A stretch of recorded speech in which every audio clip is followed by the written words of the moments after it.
Hello, everyone, and welcome to another fabulous Tuesday. One of my favorite days of the week. Not something I would have ever thought I would say about Tuesday. And this one's brought to you by none other than James White. This particular day. Founder, creator of Flesh and Blood, the trading card game. What does that mean? Is he paying for this or something? Yeah, many millions of dollars. In fact, he's in on the Nalgene sponsorship. It's connected. Yeah, we're now working on, they've talked about this Everfest set, but what it really is hydrated. Every once in a while, you get a Nalgene water ball in your box. That's what the Carnival slot actually is. Can you imagine if occasionally on the Carnival slot was just a Nalgene bottle card? There's like one pack that's like this. It's like, that's the one. Weird. All that to say, no, it's brought by James because he suggested on Twitter, of all places, that we run the Yuki Ice Lexi deck that won the Canadian Nationals. Of all places, what does that mean? Well, it's Twitter. You know what I mean? You know what I'm saying? Twitter. I'm telling you, man. I know you have a soft spot for Twitter. In 10 years... I, too, love short-form communication that doesn't get to the point. They just get the little stuff right. Yeah, what do they do? What Privacy and, like, the way they're not just totally... Like, the algorithm isn't just, like, bird brain, conspiracy, like, they're fact-checking, etc. You can look into it. Mm-hmm. I'm long tail. I'm bullish on Jack Dorsey. Okay. So that's what I'm going to say. I believe in his ability to succeed.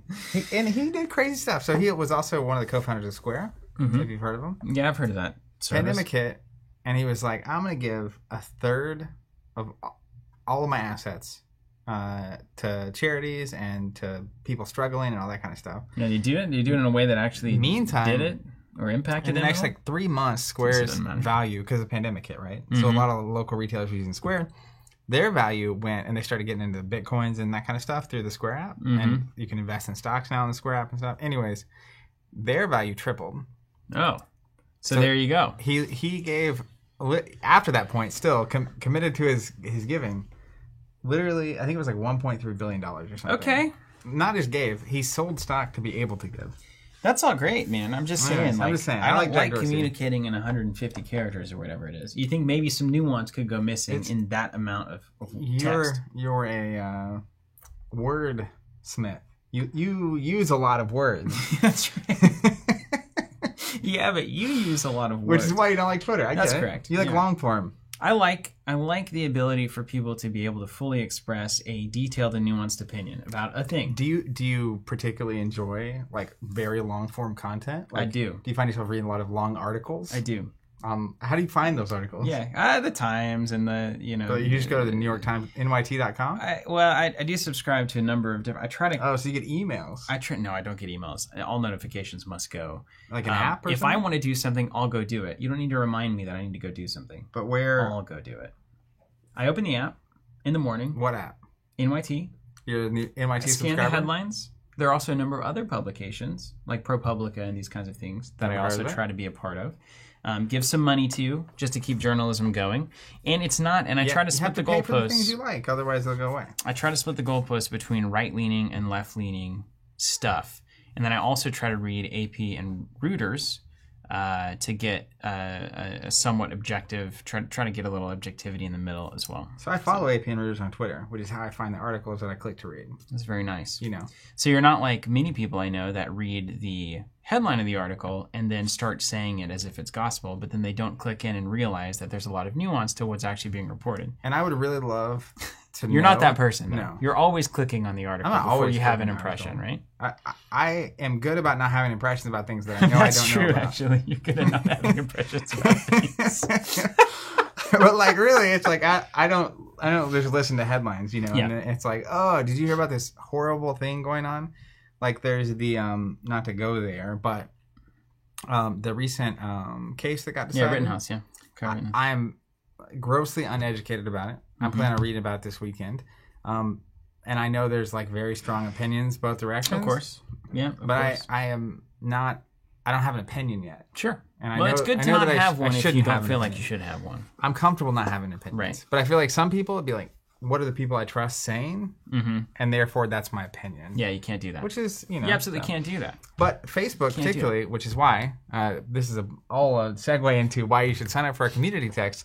Facebook is very bad about, and I know people in the industry that use Facebook this way, very bad about just whoever's paying money, and then also it's like the things I like start showing me more of things like that. Right. Vicious cycle, right? Which their algorithm is just bad at siloing you. So you start thinking, the only opinion on that court case is this one. Because you're siloed. And the more drama, the more views, the more shown. Right? And the comments on there, and the people that you follow, that you interact with a lot, whatever they're commenting on shows up, and then just eventually gets this. But Twitter is really good about not doing that. Okay. I see opinions on Twitter that I don't agree with a lot, which I like. Okay. I believe that there is validity to what you're saying. You've convinced me that it might not be all bad. I still want to engage with it, though. But I will say that James is and did, and for business purposes is very handy because it's a marketing tool, and said we're supposed to run this Ice Lexi deck from the Canadian Nationals. Yuki, fantastic player. Read a great article about her on the Legend Story Studios website, an interview that was done. Is it Yuki? Yeah, I think it's Yuki, isn't it? Y-U-K-I, is that right? Yuki. Yep, Yuki Lee. Got it. So we're going to be running that today. Also want to shout Alex Becker, our friendly stream attending postman, who also had a lot of Ice Lexi thoughts that were workshopped that he shared with me in our Discord. And we were working on the deck, and he did very well with it, but hit the same problem that a lot of us hit. Didn't see very many Briars at all. At Ohio, I think it was, or Nationals. You got to be careful. So had a pretty similar idea going, similar build going. So that just goes to show you, like, sometimes you can have the right answer and you just get the wrong matchups. Yeah. Which is, of course, what happened to me with Azalea. Which is going back to my Nashville experience, right? Like, there were, I think, the 25% of the field was Briar, or right under 25%. But I played out of my, how many was it? 10 constructed games. I think 7 Briars. But in Vegas, Chain Katsu is what I was prepared for, and it was over half the field, and I played none. Yeah, it happens. Just goes to show you, it's not as simple as making the right. It sounds very simple when you see the winner, but you could have been the winner if you had a different pathway to the top. Yeah, now I will. There's a lot of stuff to talk about, and I will mention. I jokingly segued into the community thing earlier, but seriously, on the social media, just to cap that off, if you're not getting the text from us or you're not a part of our Discord channel, those are great ways to get information from us if you don't like social media. I'm not sure I understand. And, you know, that's hilarious. Siri getting in there with absolutely. I don't even know what triggered that, honestly. What do you have to say? Hey Siri? Yeah, that works. Oh my gosh, I'm so powerful on the stream now. Yeah, now you can do all kinds of things. Look at you, you're the Internet of Things. Yeah, I'm over here living in the woods. You can be like, you'd have to say, call my wife, but I'd call my wife. Yeah. And then all of a sudden, it's like, she'd be like, I could call Brendan on that thing, couldn't I? Oh, yeah, you definitely could. Just be like, hey, what's going on? We're talking about you on the stream. That would be pretty funny. It's like, I'm just going to call Brendan here on my Space Watch. Hey, worth noting, speaking of mediocre players, I am actually going to be on the Arsenal Pass. What is that, time of the round thing that they do? Yep. I was on that a couple I'll be recording that tonight. Ago. Yeah, I was disappointed that you beat me to it. Yeah. But I did eventually get my invite. It's essentially the same as your PTI, I guess. You get to join the elite echelons of. That's right. You're going on the world circuit. Say, yeah. We still got to get you a PTI.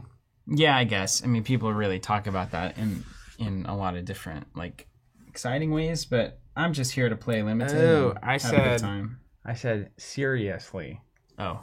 Which is, it's her name. You can't listen to this. The first piece of that. Yeah, that makes sense. Yeah. Yeah, it sounds the same. It's almost saying her name. Alex saying greetings from Ohio.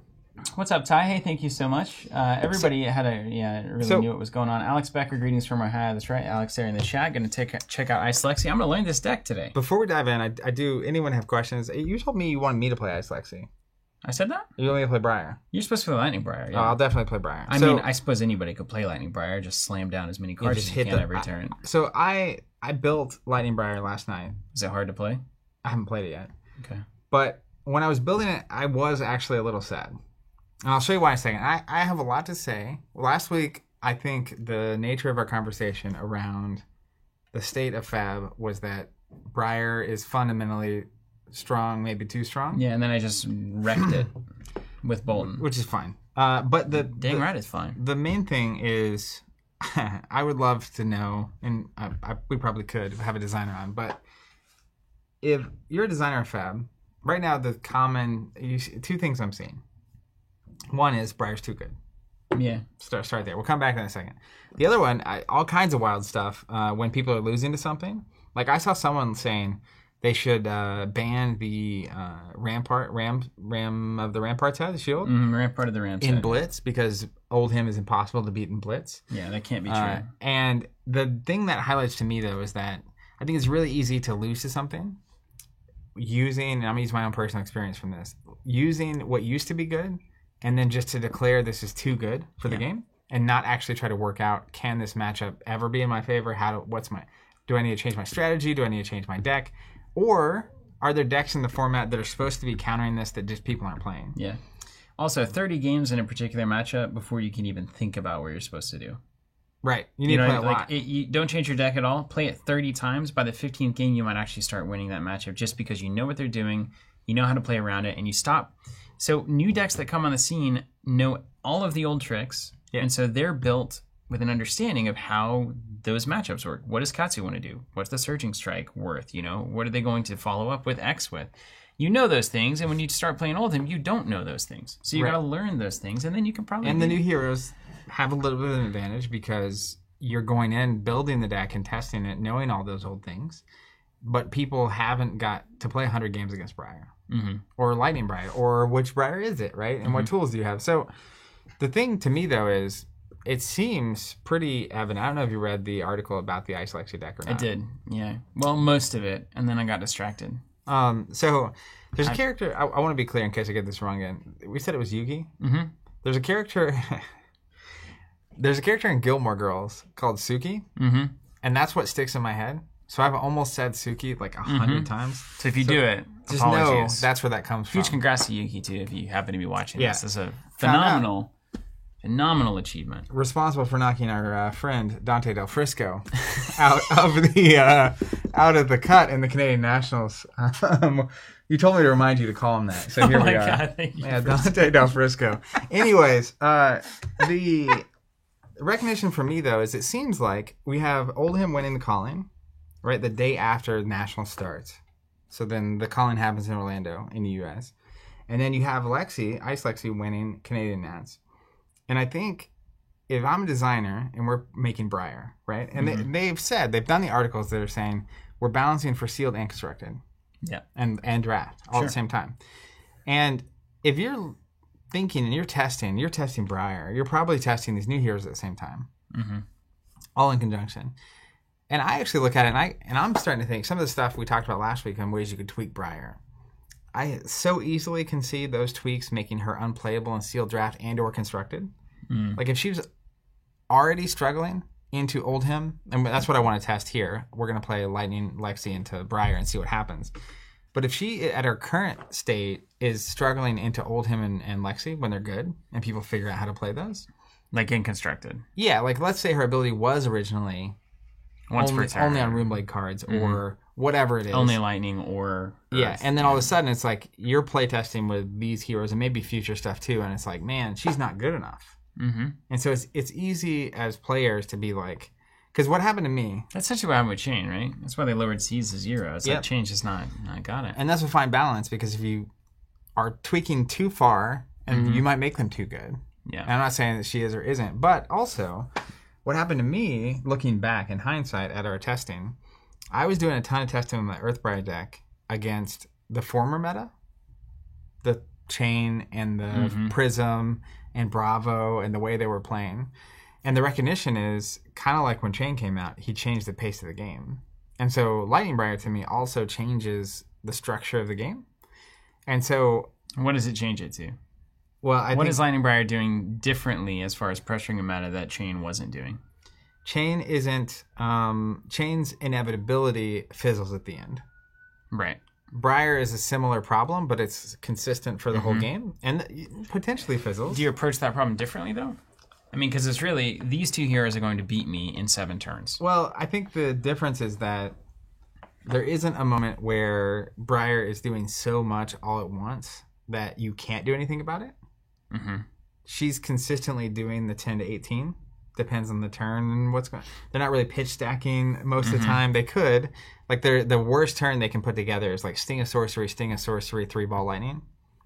Because it's 4 Arcane, 6 Arcane, And then who knows? 8 or I don't even know. My math's gone. I've just lost the game at that point. So like chains, it's like early he's not doing nearly as much typically, and when he first came out. By like Shackle 4, he's doing a lot, and by Shackle 6, he's doing more than you can mess with. Yeah. He can also just miss.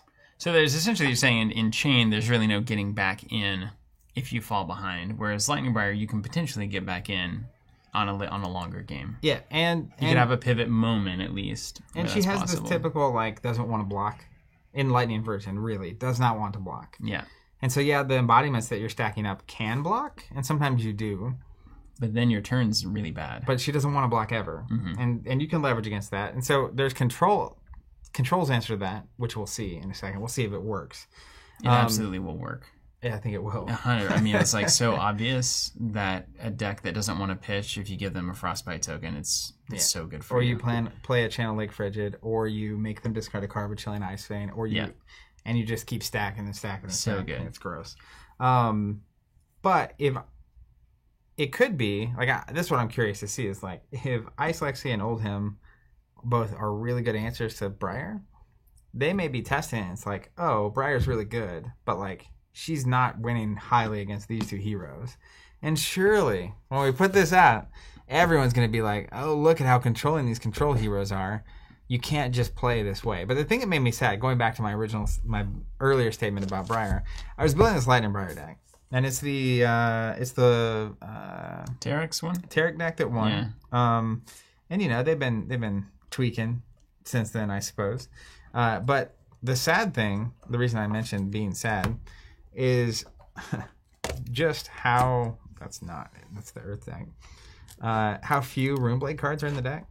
Yeah, so that's what Alex is saying too in the chat. It seems like the one like more theoretical or conceptual complaint, as opposed to like this is a technical fix for X hero or Y hero, is just that like this is one of the first. Well, it's the only of the elemental heroes that doesn't have to run elemental cards to get any effect on that hero card. There's no connection between her talent and her ability. Or her class. Yeah, there's like nothing there. So it's kind of like, well, you just pile in generics, and that never really feels great in any game where a hero is just running all the generic cards. Yeah. Just never feels good. That's why hopefully in Everfest we have hints. I think there's more merchant cards coming. If it's ever coming, I think Everfest is where it's happening. You think that's the I think there's going to be some merchant cards. Yeah. Do we know? Let me look really quick. I think we can see that. Let me catch up with everybody here in the chat. You guys are rocking it. King of Adonana, question is, how do these hyper aggro heroes affect Blitz? Should heroes be able to do 20 plus damage in one turn without an arsenal setup? Here's what I think. You want to know what I think? What do you think? I'm getting my equipment.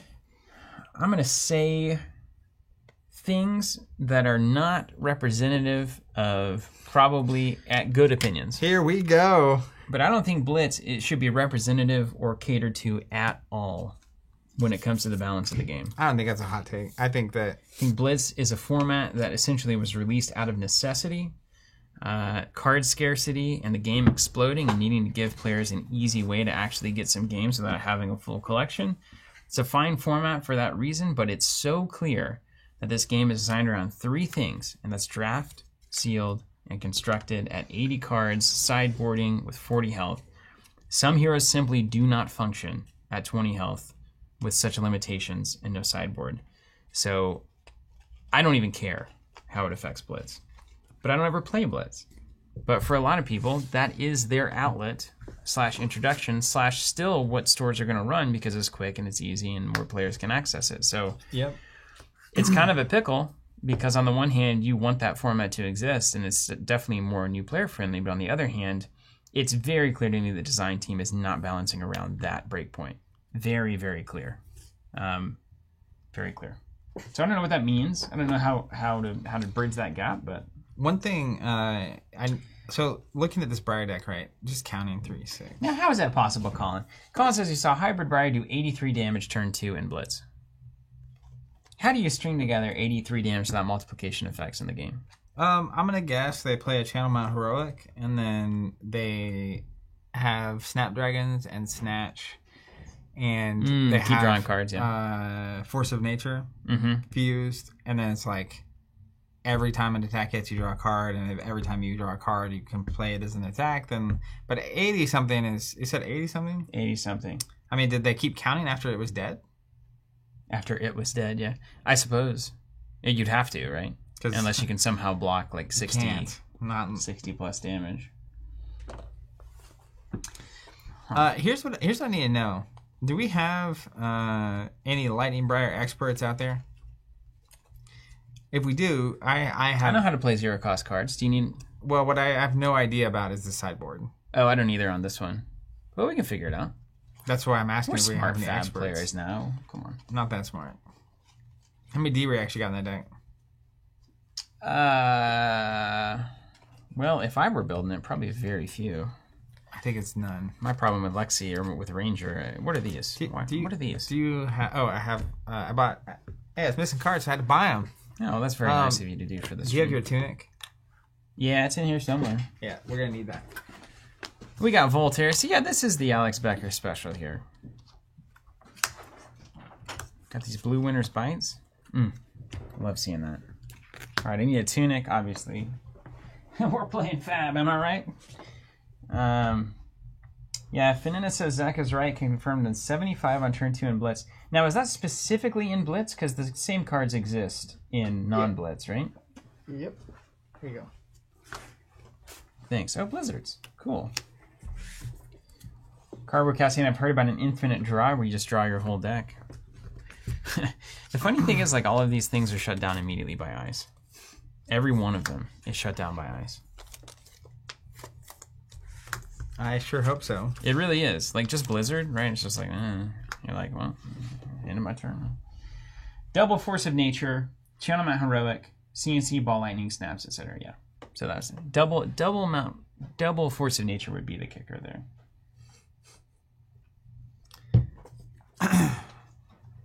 Double Force of Nature is crazy. Yeah, that's how you would do it. But how can you would have to not block the first attack, otherwise the turn's over. Yeah. So if they Force of Nature, fuse, Force of Nature, fuse. My guess is going to be Briar v. Briar on that one. They have 2 cards left. So the only way for that to get out of control is if you just cannot cover up the attack. We got a ban announcement? Is that true? We got a ban announcement? Where does the CC as the main format data come from? Well, it was the main format. Well before Blitz existed, it was the format. I don't see the ban announcements. To play. Well, most importantly, what's the formats that are being used at Nationals, at Callings? Right. There's no officially official Blitz events. It was the original format for a very long time. It's very clear that whenever Welcome to Wraith was happening, like, this game is designed around 40. If you watch the developer gameplay videos from very early on that a lot of us watched when we first found out about the game, we're consuming as much content as possible. The idea of biding your time to the end of your pitch stacking situation and setting up big combos like Jason did with Brute early is built around CC. It's built around those concepts. The blocking and attacking math as a whole, the way that cards are generated in their algorithm seems very obviously like built for some big swings, but not game-ending swings whenever they happen. All these kinds of things. I think it's, if you just look at it, I think as a designer mentality, you would see that the decisions being made, even with something like a Spring Tunic, is about a longer 40 health game than it is about a Blitz game. I got you, Joshua, yeah. What's up, Aaron? Probably not Friday, no. We usually aim for holiday stuff around Cyber Monday week or after. So it's just going to determine, like right now, production's really weird for every reason that you already know worldwide. So we're just waiting until we get all of our goods in. That's the idea. What's up, Tolarian Dropouts? Is that Rob? That's Rob in the chat. Yeah. What's going on? Let's just get the band together, shall we? Here we are. Gotta be careful not to get the Briar's tags mixed up. Rob, if you're in the chat, help me out. What are you pulling out of the sideboard? Yeah, did Rob run that as well? Lexi? He was on. Did him and Tarek work together on that? They're buds, right? Meta mates. Meta buds. Grab a bud. Just tell me what to pull out. Yeah, I need to see this too. Okay, let's think about let's think hard about if I were a Lexi player, what would I do? Alex, you can help me here too. I mean, when I was putting it together, it seemed fairly. Well, I think I'm gonna want to run all the cards against Briar. You're against Briar. You definitely run through Blizzard. Probably that as well. Winners by blue. I mean, I don't want to screw up my blue curve either, so let's just see where we're looking. Frostlock is obviously in on Briar. Frostlock's so good. Channel Lake Frigid is definitely in. Also, the art on Frostlock is next level. But it's kind of like, you know how whenever you're designing a sideboard, like, it's so obvious how and what and why you're doing it. And then when you come into somebody else's deck, you have no idea because the whole concept is completely foreign. I don't want the Remembrance. That's out. That's the control matchup right there. I know that. 3 of a kind. It's good. Sleep Dart, I don't think I need in Briar. Foregone. You don't think blanking Briar matters? No, not enough. Your ice is doing your work there. Blanking the tokens doesn't matter. I just meant the Go Again token. Pulse of Volthaven gains +4. It's just a buff, but it also triggers both your abilities in Arsenal, so that's good. Icequake. How do I not love this card? Yeah.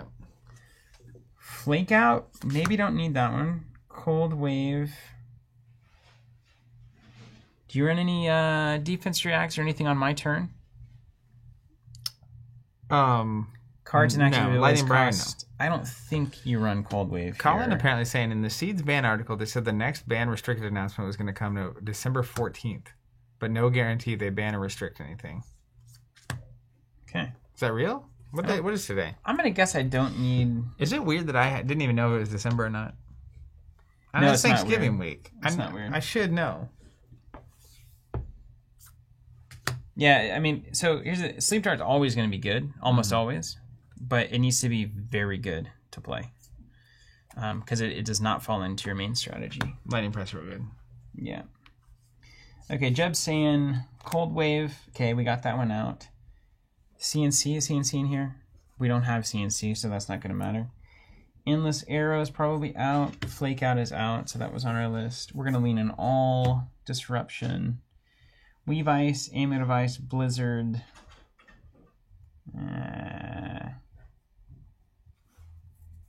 Yeah, Jordan, we're doing Ice Lexi today. And then Remorseless, I mean, I'd play like 4 or 5 cards a turn. Yeah, that would be reasonable, wouldn't it? It's like a 10 damage card. Bolden Shot? I don't want to cut, like, there's always the base engine too, so you don't want to cut the base engine. Amulet of Ice, maybe. How many blues do we want in this deck? Leave Endless Arrow in. Well, I can't leave all this stuff in. All right, thanks, Tolarian. Let's see. So lose the time snaps. CNC exudes blue cap and call. We can do that. Yeah, that's good, Zane. I just don't. I think if we're siding in against Lightning Briar, all these cards are going to be great. So we need to determine what are the best 15 to cut. And you're always going to cut stuff you like. Who's Bolton Triggers? So Alex, let's talk about this. I know you've been workshopping the deck. So we know we're going to keep 3 of a kind. Are we keeping all 3 Blizzards? I would have to keep all 3 Blizzards. 22 blues, 22 ice cards. Okay, let's start there. 3, 6, 9, 12, 15, 17, 18, 19, 20, 21, 22, 23, 24, 25. So we got 26 blues, so we need to cut 4 of these. I lean towards amulets. 3, 4, 5, 6, 7, maybe 1 blizzard. And what do I want to do past that?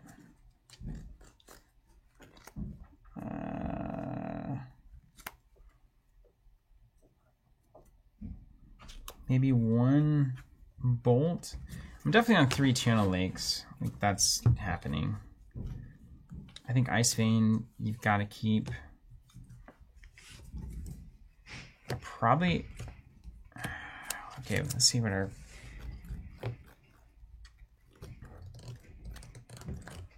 Let's see, you want to go to the table? Yeah, please.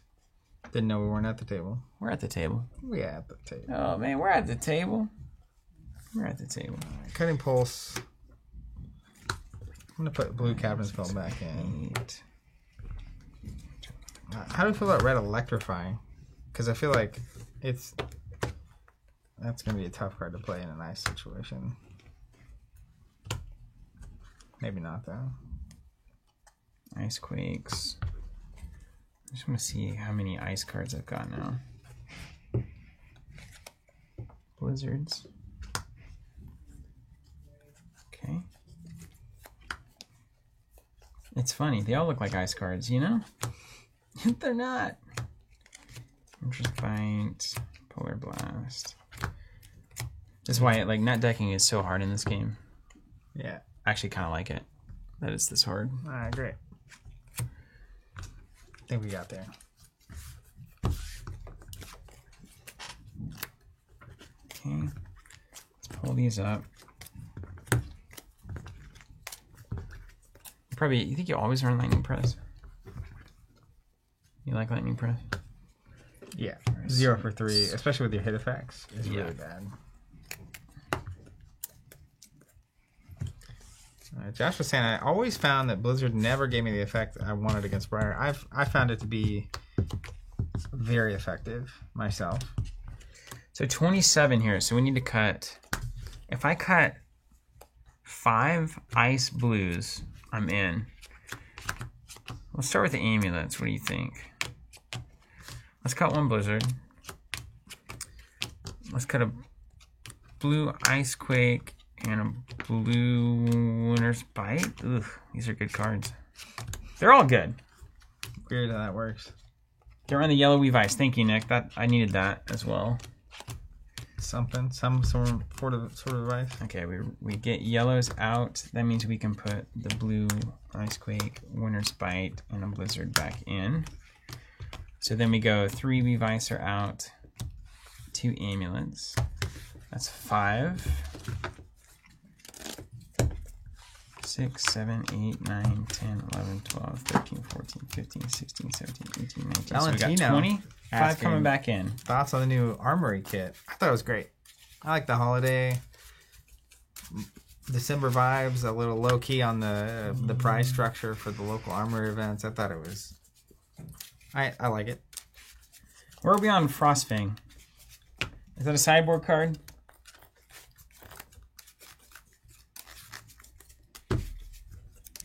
You were on Frostfang, Alex? Yeah, these new Armory kits are actually really cool. Yeah. 2 things. The looser price structure is nice for a December time in the store. People will be busy with holidays and whatnot. Frostfang's main deck, great. You want something people are interested in and it'll be fun, but you also... A lot of people are going to miss a lot of events. So you also don't want it to be stuff people really, really want because that could just feel bad. But all that to say, too, one thing it signals to me is that they're ahead of the curve on the planning because you don't just have a holiday-themed kit drop in December on accident. 3, 4, 5, 6, 7, 8, 9, 41, 52, 43, 44, 45, 46, 47, 48, 49, 50. 52, 54, 55, 56, 57, 58, 59, and 60. We've got a deck to start testing. What up, Benjamin? And here we go. It's time to party. You know what's weird is Twitch streamers. Can you give me the live camera over on the left so I know what's up? Oh, it's so much easier. Sometimes I go to Twitch because it's like people are talking about something or somebody or a streamer or whatever, and then I'm just like, this is a whole thing. Yeah, it really is. It's just like watching people, you know? I mean, people do that here every day. Yeah, but... Well, yeah. But, we're not just selling us. We're selling water bottles, dude. We're selling water bottles and games. Someone was asking earlier how to get one with our logo on it. Someone went to Nowzy and you can make custom bottles. Made these and had them sent to us. So they're not purchasable, per se. You know? But I guess you rip the logo off the website. If you wanted to infringe on our rights, just don't sell them. I'm not saying, what are we going to do? Hunt you down? Yeah. We want our cut. But I have to publicly say we would defend our rights. We absolutely would. Don't you dare do it.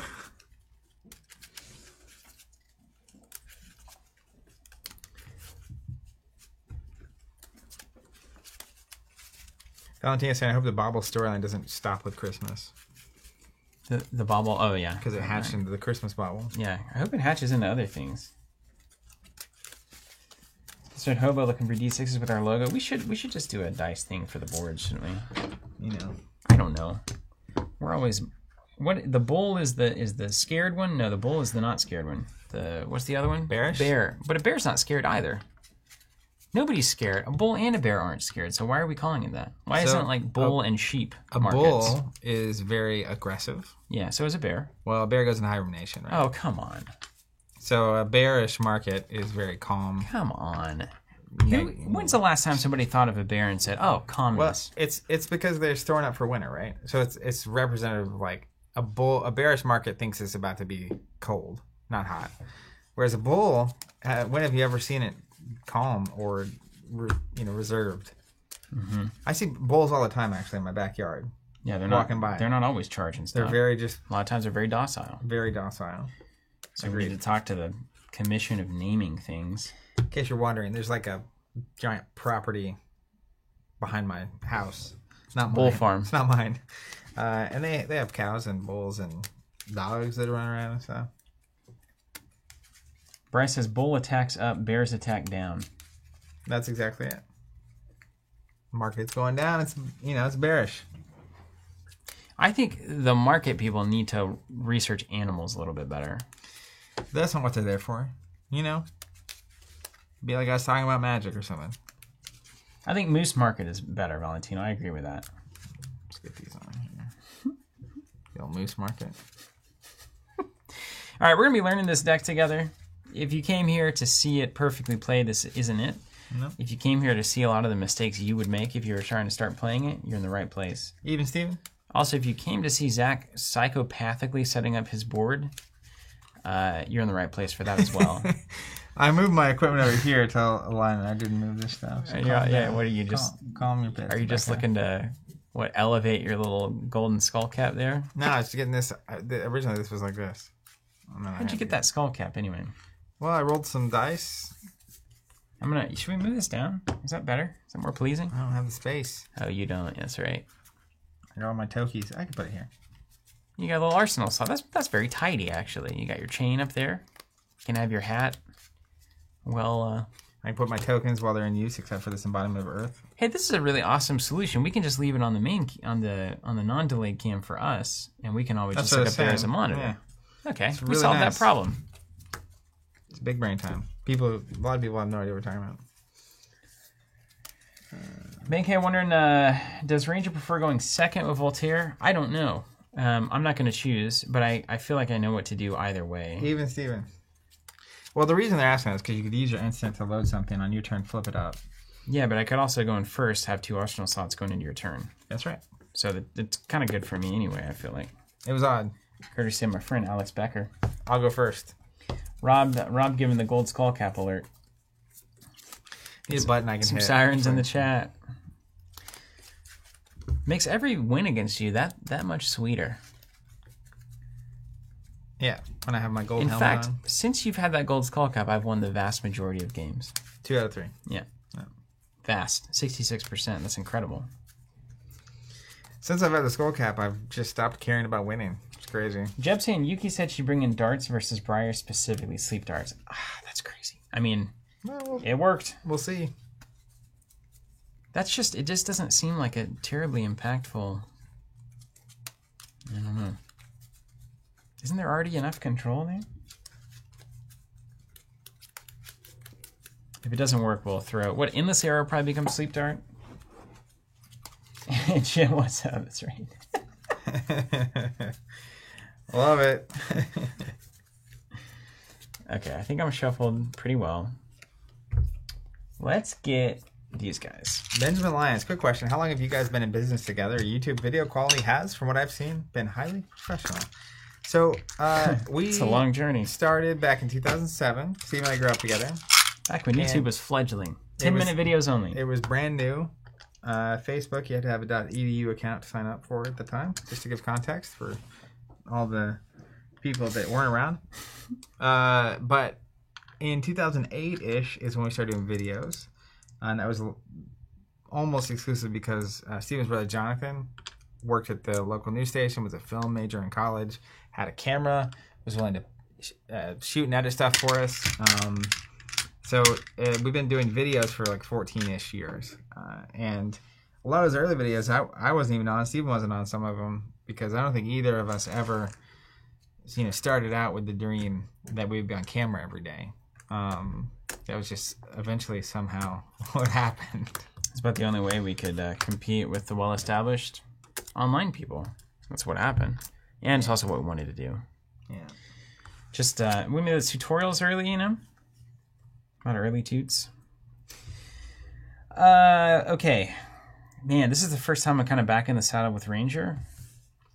It's way easier with Lexi. I'm a little scared. It's way easier with Lexi. Imagine you can give... Oh, you can't give Dominate. But also, all of those early videos are still up. Every one of them. Many of them have like the same 50 views that they had for the past 12 years. There's some good ones back there. And apparently there was a 26-minute deck tech from Yuki on this deck. So if everybody wants to watch that, I didn't realize that was up. That would probably be helpful. You could help me out. I agree, Wade. Also, I agree. I won't even read your comment out loud, but I completely agree with you. Completely. You ready to party? Yeah. That's a stream special right there. Red Nimblism. Ooh, one of my favorite cards. Played it in Azalea all the time.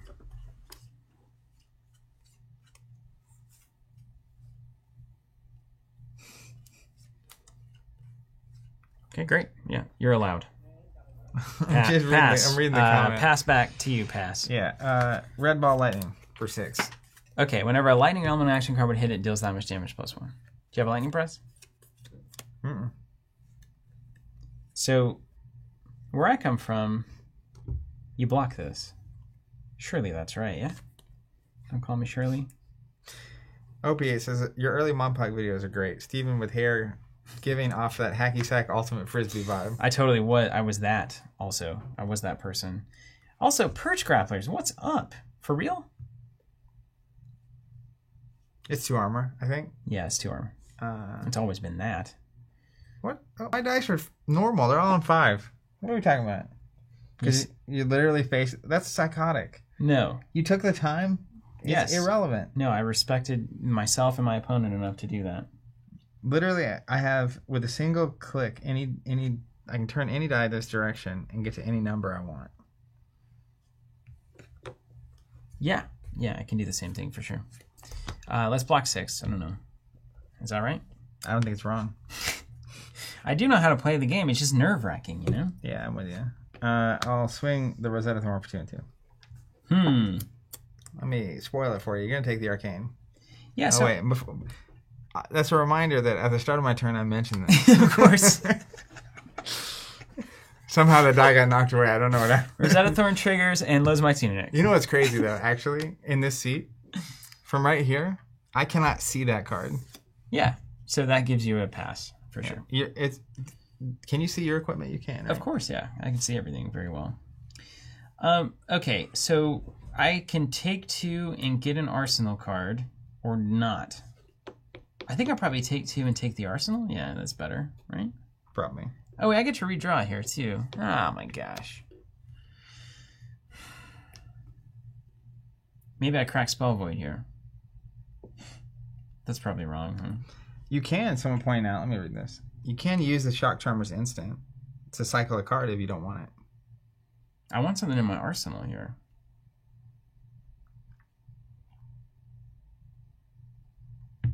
I think I want Chilling Ice Vein in the arsenal here. I'm going to take 2. You still have priority. Pass. I'll play. Pitch Ice Vein here. The Master Spell Void, LOL. Does it go in face up? It sure does, doesn't it? You put a card from your hand face up into an empty arsenal zone. Good for you. Yeah. Arsenal pass. All right, let the control begin. And Cardboard Cast, bring in the hits. You remember that Explodahawk commercial? Or do I? You remember the Explodahawk Memorial Foundation? It's so good. I mean, that whole thing was so good. And the dice tray for MonCon, where like... There's some hits back there. Be careful. Okay, this is great. We've got a great turn here. Okay, so now here's what we do. This is insane. We load. So if we roll here, we play here. Okay, so then here is the pitch. We play this. We shoot this. We load this. And we have this. I like this turn. I'm going to take this turn. Let's see if it works. We're going to play Weave Ice. How you like that? Am I good so far? Yeah, I'm tracking. Okay. Then we're going to play Chilling Ice Vein. We're going to pitch this Blizzard.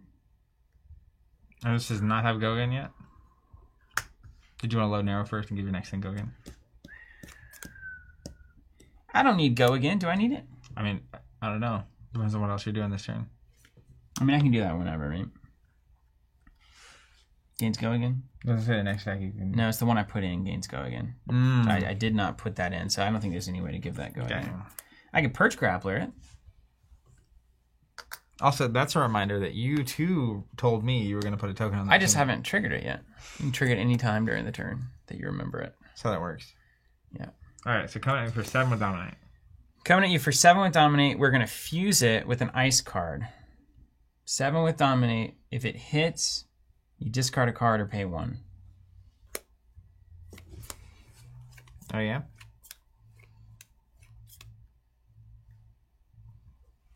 Yeah. No block. Okay. No reactions. It hits. It does. You're gonna Shock Tremors or anything? No. Okay. Effect? Take 7, discard a card, etc. I'll pay 1. Okay. Take 7. Yeah. And I've still got the window. I'm gonna instant in this. And then I'm gonna Arsenal. I'm gonna pass. I see why. Go to Arsenal. I was like, I don't get any of this. Yeah, you're good. I mean, this is definitely like a weird way to play this. The first time's gonna be weird. We're just gonna feel out some concepts. We're gonna feel out some concepts. I hadn't even seen Lightning Briar before. I mean, just slamming Bolton.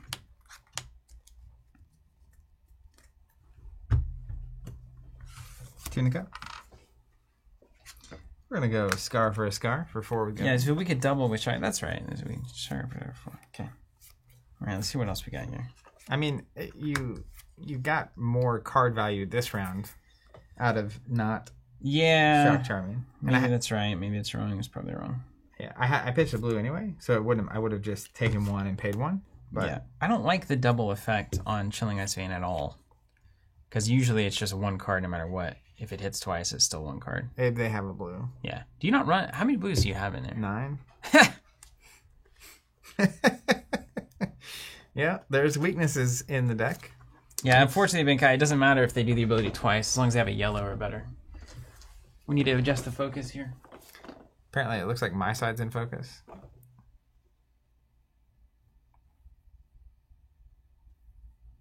There we go. Much better.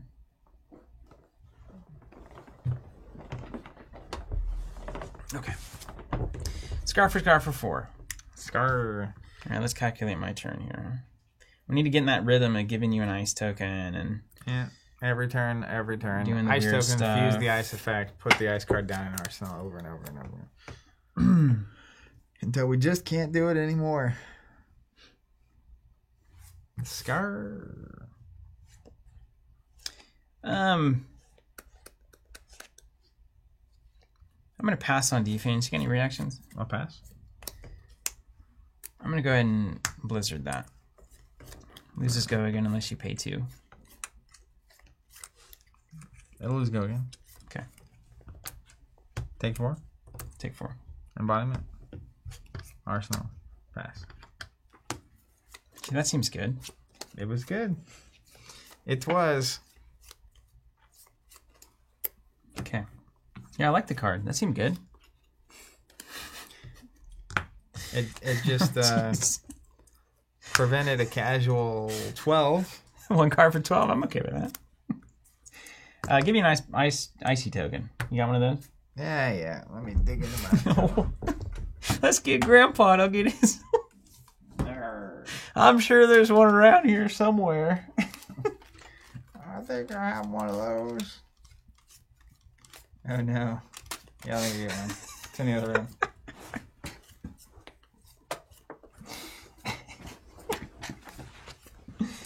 Oh, that's funny. I like a good 6-card hand, Michael, though. Call me old-fashioned, but I play for the 6-card hand. Now, the real question here is... So I'm going to Polar Blast draw. So that's gonna put me in the question mark territory.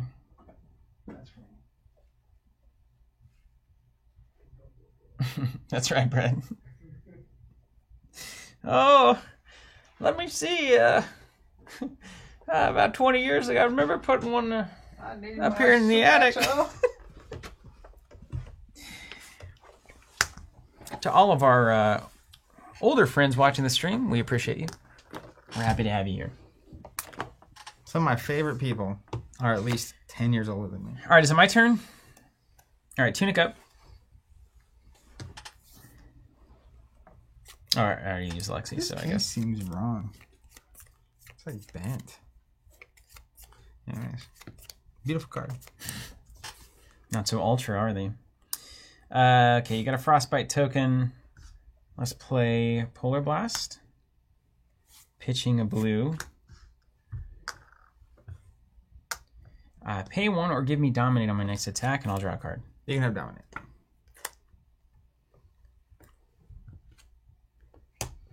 We're going to get frosty. Dominate is in. Z-Master says the hidden Tunic text strikes again. You can activate whenever you want. Okay, and then what am I supposed to do from here? I think I'm supposed to Ice Quake you, for sure. How about an Ice Quake? +3 Frostbite if it hits. Oh. It's getting cold in here. Then I think I'm just going to shoot it, man. Yeah. I'm wasting a card here. Okay, hold on. There are other options. We could go in with no Arsenal, but I hate going in with no Arsenal. But you'd be all covered up. You could probably Shock Charmers me fuse with the Ice Quake. Save it for next round, right? I can't Shock Charmers you. These are all reds. I got plenty to fuse with. I'm not worried about that. But like instead of playing Ice Quake, you could have just shot the Blizzard Bolt. I can do that as well. I mean, I'm going to be doing that. Mm-hmm. Yeah. It's just I got 2 cards in hand and I can't play them both, and that drives me a little bit crazy. Well, that's the Ranger way. Yeah. It's got Dominate already.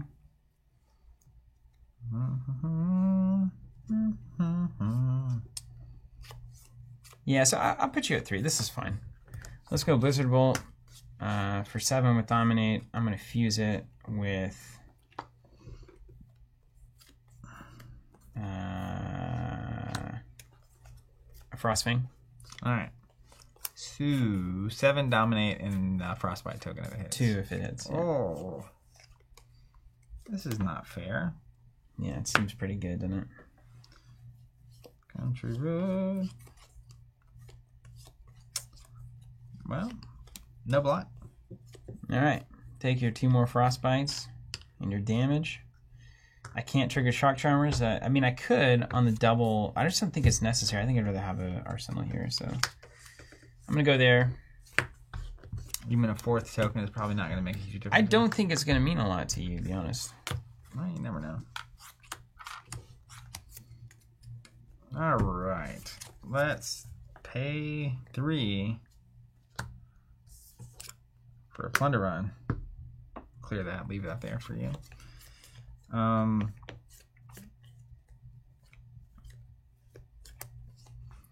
go Ravenous Rabble. Flips a red E-strike. Alt-art it is. It looks black and white to me. What does that mean? What is that, 8 or 0? That's the old Enlightened Strike. The Noir version. What's that hitting me for? 7. If it hits, I draw a card. I don't like this at all. Okay, this is the part of the game where you have to go. I'm going back to my world, back to my girl, back to my family and friends. You say 7? That's not the right number.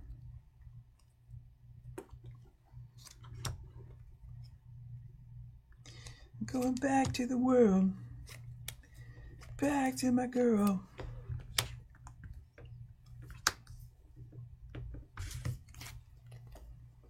Okay. All right, Jackie. I like the way you do business. Well, it's time to blow up the tunic. I'm just kidding.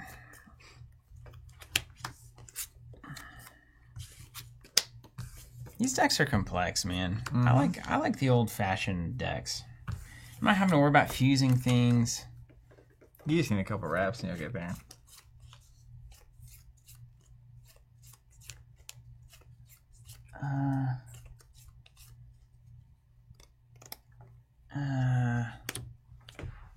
What'd you say?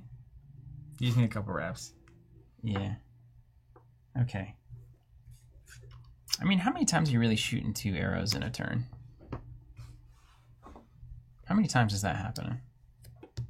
That's really what I need to know. And like, it's kind of weird because if you launch this and you got this, and you need a fuse card for it as well, and you also need to pay for all of that. So like, if I go here and then I fuse it here,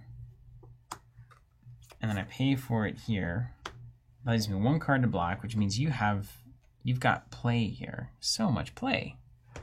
It's disgusting. Now, ooh, here's another option. What if we keep these guys and we go block 7 there, and then we pitch. We've got a tunic for a 1-2 punch there. Okay. Okay. Hey, now. That's what I'm going to do. We made it. This is entirely wrong. It's not wrong. Look at this. How about some perch? 7. Jeb saying when you play 3 of a kind, you almost always play multiple. Yeah, that makes sense. Yeah. All right, blind for 7. You did it. Yeah. Let's go Red Ball Lightning. You did it. You got me. Take 4. Take 4. I get an embodiment. I draw a card. That's fine. Yeah. Go ahead and use this tunic. Swing the sword for 2 and 2. Taking them both. Arsenal pass. Take 1 and then go down. Welcome to Briartown. Welcome to Brian, fam. All right, tunic up. Start of the turn. You know how this goes. Sure enough. Lexi, you up a Frostfang. How about that? Boop. Into an empty arsenal zone. This is if you have a face-up card, you have an additional. Okay. Yeah. So this is an empty arsenal zone? That's right. Right. Okay, so let's use Voltaire. Pitch here. We're going to give it go again. That's not right. Huh? And then let's do, it doesn't matter, it's all gonna happen. Remorseless coming at you for 5 with go again. If it hits, you lose a life every time you play an action, of course. I'm familiar.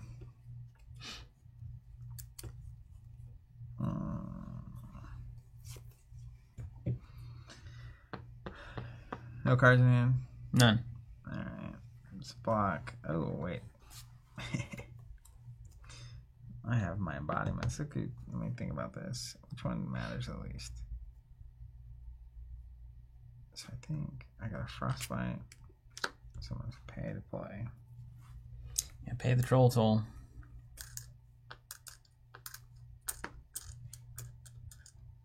Does it go again?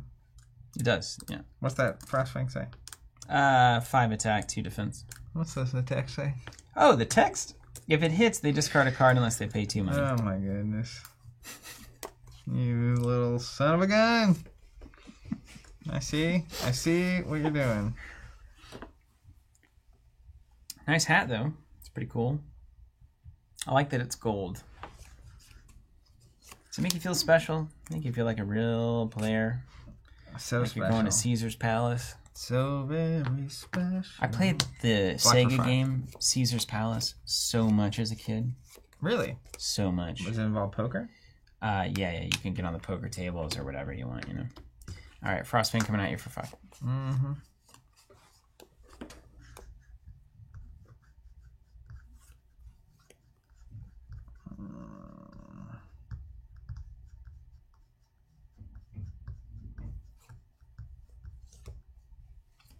I need to discard a card to pay 2. Yeah, that's right.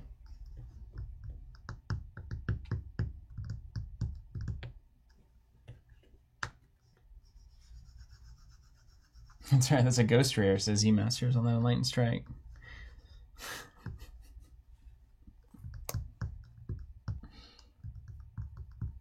Yeah, Ryan's right. 8 damage through 3 Frostbites. Yikes. How many yellows you got in there?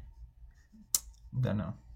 If I catch you on an all red with 3 Frostbites, it's real bad. Oh, yeah. You shut the turn down. Yeah.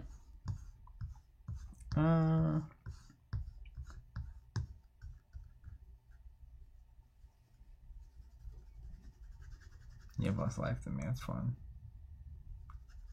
Strategically. Well... Sure you've been taking all your damage? Mm-hmm. You're positive? Mm-hmm. What?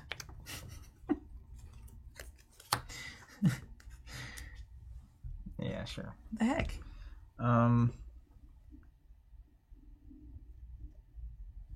Well, that's not block. Great, nice. Good Briar move there. Take 5. All right, discard or pay 2. Pay 2. All right. Is that a blue plunder run? Mm-hmm. Boy, you got just that. 9 seems to be just one in every hand in it. Stupid. It's about all you need. Stupid. All right. Let's pay 1 for this Enlightened Strike. I gotta put 1 under, so I will. And I will choose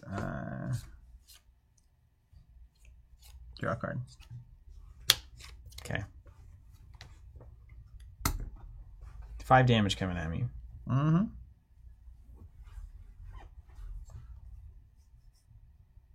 Well,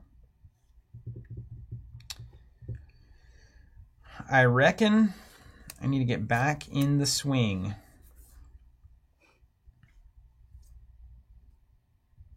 Yeah, I'll take 5. Embodiment, Arsenal pass. Embodiment, Arsenal pass. Pass, Arsenal.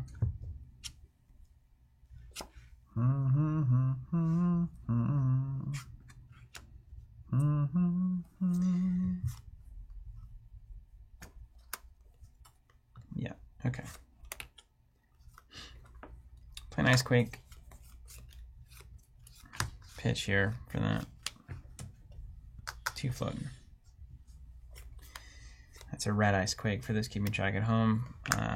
Let's use Voltaire +1 on this Blizzard Bolt. Shoot Blizzard Bolt at 9.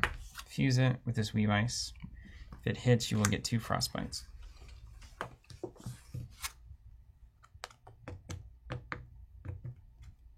Alex, he blocked it out.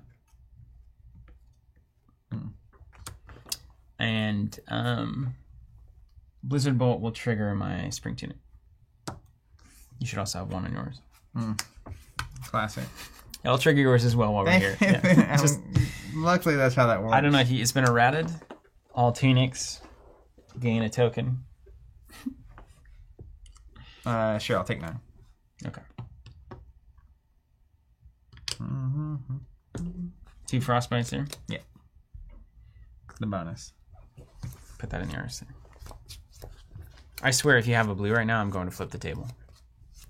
Oh, I have a blue. You are 9 blues.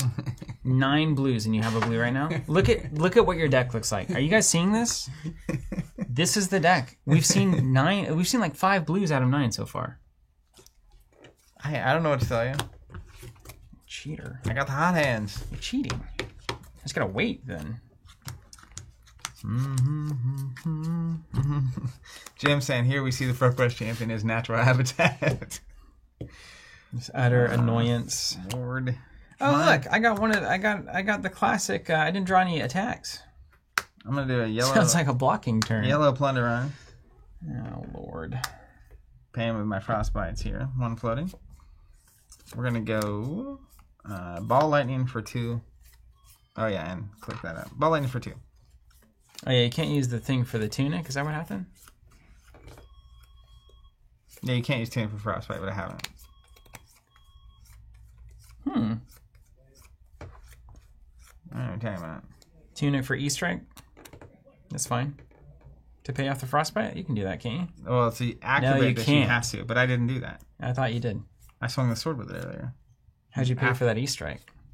With a pitch. Okay, good. I pitched a red card. Yeah, good. That's what I believe. I'll believe it. Yeah, I pitched nimbleism. I'm sure that's what happened. Sure. I'm sure that's exactly what happened, yeah. How much are you swinging for? 2. With 4 on top? No, like 4? Just 2. That was from hand. Oh. I can block that.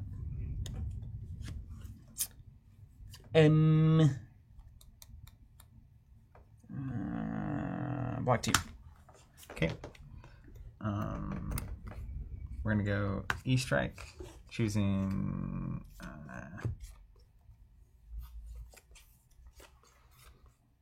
go again. For the old sword, eh? Mm-hmm. I literally don't have attack, so there's no reason. Just cover it up. 4. Take 1. We'll give me a card if you let it hit. I can't not let it hit. I have a Paulsonian. Draw a card? Yeah. Why'd you have that? I think it's at that. I picked the dice up and then I forgot.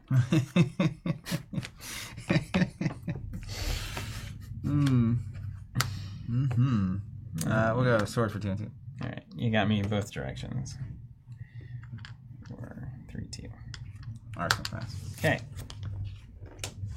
And Ranger strikes again. Maybe we need more arrows? Maybe I take too many out on the sideboard? I think the darts are supposed to be in, maybe, and we take some non-darts out. Alright, let's do Lexi for the Frostbite Weave, and then I'll pass. I'll trigger my Tunic there. Tunic goes up. So, like, I couldn't use Tunic to play this?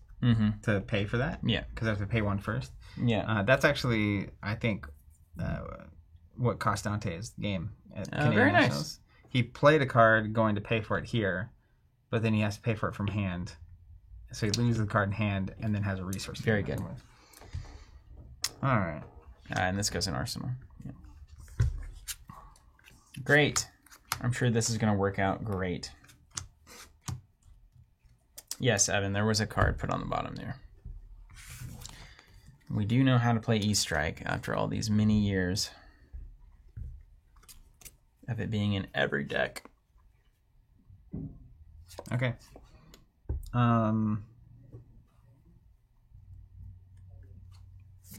Let's go Sting of Sorcery, paying 1. Let's go.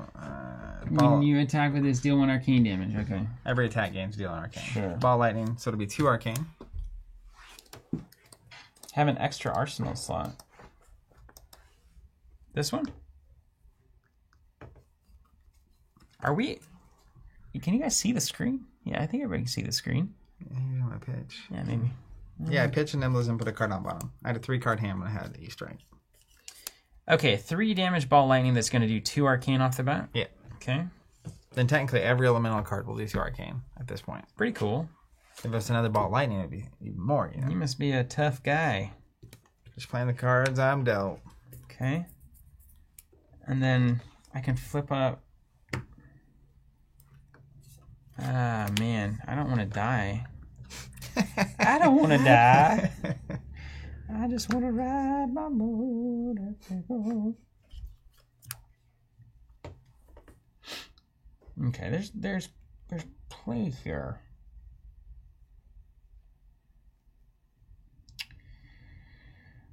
Ooh-wee. I'm going to have to play cleverly here. Let's drop 3 on that. Okay. We're going to play Ravenous Rabble, 1 Arcane, showing you a red Plunder Run. Does it technically 2 from ball? That only is lightning elemental attack. Okay, great. So it doesn't work on generic. So okay. Coming in for 4. Coming in for 4, and you got 1 in the Rs. Mm-hmm. Pass on that and take 4. Okay. Bunch of these. Let's go. This hit once, right? From Sting. Is that all that's happened so far? And then this hit once, damage. And then this hit. So that's 3, yeah. Okay. Scar, arcane damage? Yeah. Take the arcane. And it does not have go again? Not currently. Okay. You got snappies, and then you can sword. Mm-hmm. So we're going to have to roll the dice. If I take 2 here, I will die. You can spell Void with the shock charmers. I'll be doing that for sure. Yeah. 2, take 2, shock charm, block. Okay, weird. I've got to block 3 there, take 1. I'll give it go again. Yeah. And then we'll swing the sword. Alright, we're going to spell Void and then cover up 2. You got it. I don't think I go down to 1. I just lose next turn. Yeah. Might be happening anyway. Tunic up. This I blocked with. Yeah. Tunic, 3 of a kind. Hello. It's my only out.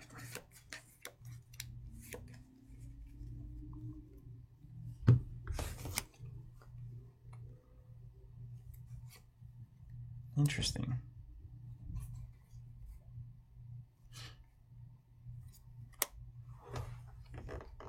Interesting. Okay, let's do it again. Can't get voted on it. Scar doesn't deal extra because of ball lightning, but ball lightning is lightning elemental attacks. You can only play it from the arsenal. Oh, right. Yeah, that's right. That's how that works. Just never played the card. It used to be bad. Well. Oh, yeah. Okay, now this is going to get tricky.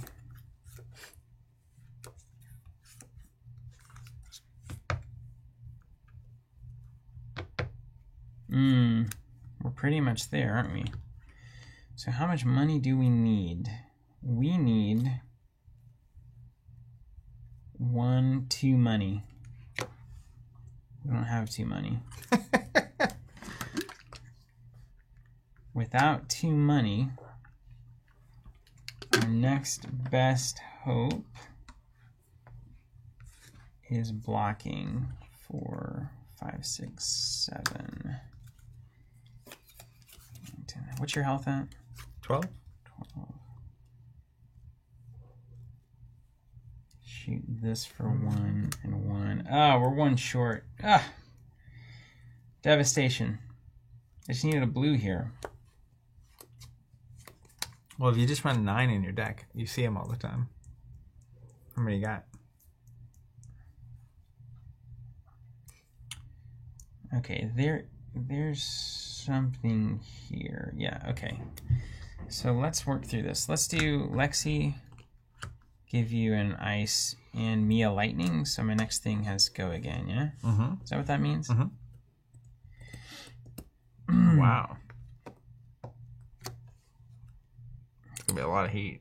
Okay, some heat there. And then we'll do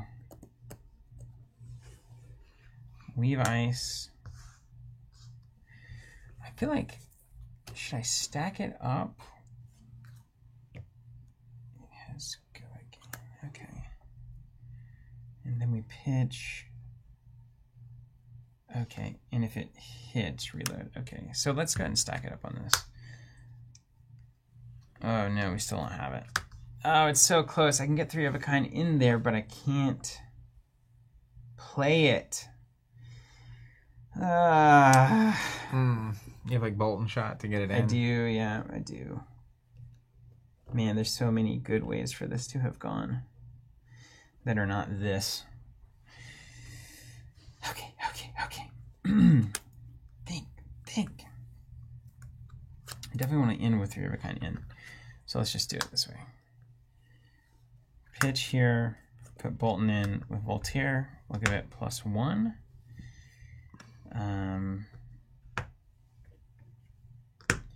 And then we'll shoot it. It's going to come in at 5, 9, 10, 11, 12 damage. It does have go again, technically.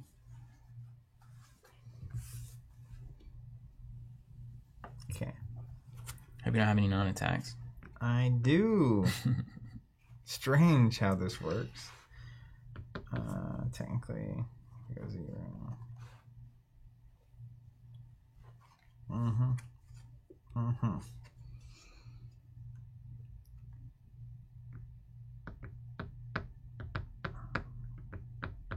Block for 7. You got Arsenal there. How many are we doing? 7 minus 12, whatever that is, 5. Oh, Bolt is not elemental. Okay, that's different then. Take 1 extra damage. We'll swap the Chilling Ice Vein in and pitch to shoot it. You take 1 more damage. But now I have no arsenal and no way in this game. I'm dead.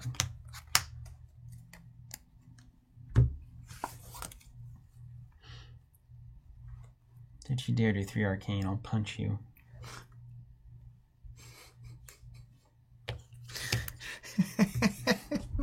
Smack. I will punch. So funny. Let's pay 1 for my Captain's Call. Oh, come on. You're playing Captain's Call? I hate this deck. We'll choose Go Again. Everything about it disgusts me. Entwine Lightning for 4 with Go Again. No funny business? Just got Go Again. I'm going to swing the sword. I know you're going to swing the sword, right. I'm not a moron. Well. Okay, 4. And then the sword. Right.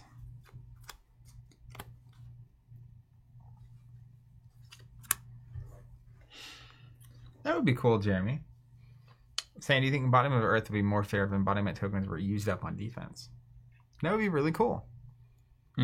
Like if you have 3, it prevents the next 3 damage you take, but then it... Yeah, like shields, basically. Yeah, now that is better in some senses, though, because you don't have to spend a card. Or like if you defend with a card, an additional 3 damage would be cool. Yeah. We could get there. We could design into that. All right, so Operation Not Die is... On full blast. Cover this up with 1 card. Next one is 2 and 2. We've got that covered up. And I'm fully undressed. So that would look like this. OP8 says, the last CC stream ever, ending with Steven giving Zach a nice throat. This is like the end of the... This is where it ends. And then my turn is doing this with Go Again. That's the old Alex Becker special right there. So we can go boom, 1, load. Yeah. Okay. Sure. All right, fine. Let's try it like this. Maybe that's a way to get back in here. I want to play this Channel Lake Frigid. I really do. That is how you... I could actually do that.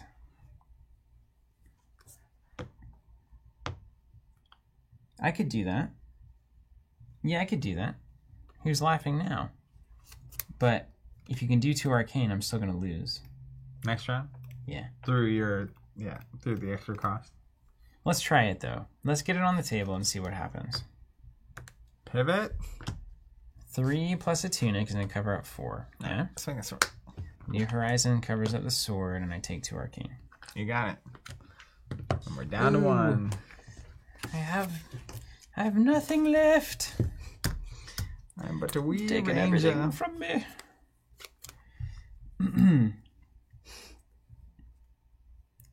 Do you have like sigils in there? I mean, maybe. I probably should play Lake Frigid first then. You wouldn't know. Let's play Channel Lake Frigid. We got 1 floating. That's an Ice Quake. It's a nice card. It's going to stick around. Then we'll pay 1. Go Again on Endless Arrow. Shoot Endless Arrow for 4. If it hits, I put it into my hand It's really not threatening anything, is it? Why would you go again? Yeah, it's not threatening anything. That's right. I was thinking it would reload and then come back in, which is how it usually works. You just don't have the money to do that. Yeah. So you just want to do +1? Yeah, we'll do 5. You could just Ice Quake this one. See, that's better. The original plan is way better. So check this out. Instead of Frigid, you do an Ice Quake, and then you pay 1, give it go again, swing in for 5 with Frostbite, and if it hits, it goes in my hand, I can put it back in and shoot it again. Tis better. It's better. I mean, I think I have to threaten you with something here. You've got to spend 2 cards to cover this up, or a card in a Tunic probably, or a card in a Grass, because somehow... But it's 5, so that's a better break point for sure. 2, fancy helmet. 3, 4, 5. 5. Here. Okay, you did it. Congratulations. We're very proud of you. You found a way to do it. I still have to win. But I'm going to win in style. Don't you swing that sword now. Who needs a sword anyway? You can't have a turn where you don't attack in this game. You just can't have a turn like that. Sting of Sorcery. I told you I did that first turn. Sting of Sorcery. First game of the Calling in Vegas. Yeah, you forgot. With Azalea? No, not forgot. My first turn, I blocked with everything in his first turn, so I redrew. No attacks. Pass. Arsenal. Yeah. Potato. And then I'm going to play Snatch. It was a blue Quake, Jeb. Snatch with 2 arcane damage. Yeah, congratulations. Great. Okay, so I need more. We're apparently supposed to put the sleep darts in. All right, Knowledge Crew. Sleep darts in? Is that right? What comes out here? Does that Pulse come out? Felt kind of close. It was close. Close to... In the middle of the game, if you'd had a Channel Lake Fridge on the right turn, it would have been devastating. It slows this down so much. Yeah, and the Frostlock. I block with the Frostlock is like it against you, yeah? The money card. That's the big one. It's funny, that card is literally designed with this Briar Duck in mind. Yeah, I think so. It's so obvious. It's like they knew. 5, 4, 5, 4, 5, 4, and 5, 4. Okay. Little above 60 versus Briar. Okay. Why would you ever do that? The game's not going past 60 cards. Why in the world would you go 64 again into Briar? Do not know. Does it really go that long? There's some things that I don't understand. Yeah, I don't know. We gotta watch that deck tag. I guess. So then I just go to 64, add like a Yellow Weave Ice or something? This is the Yuki deck list.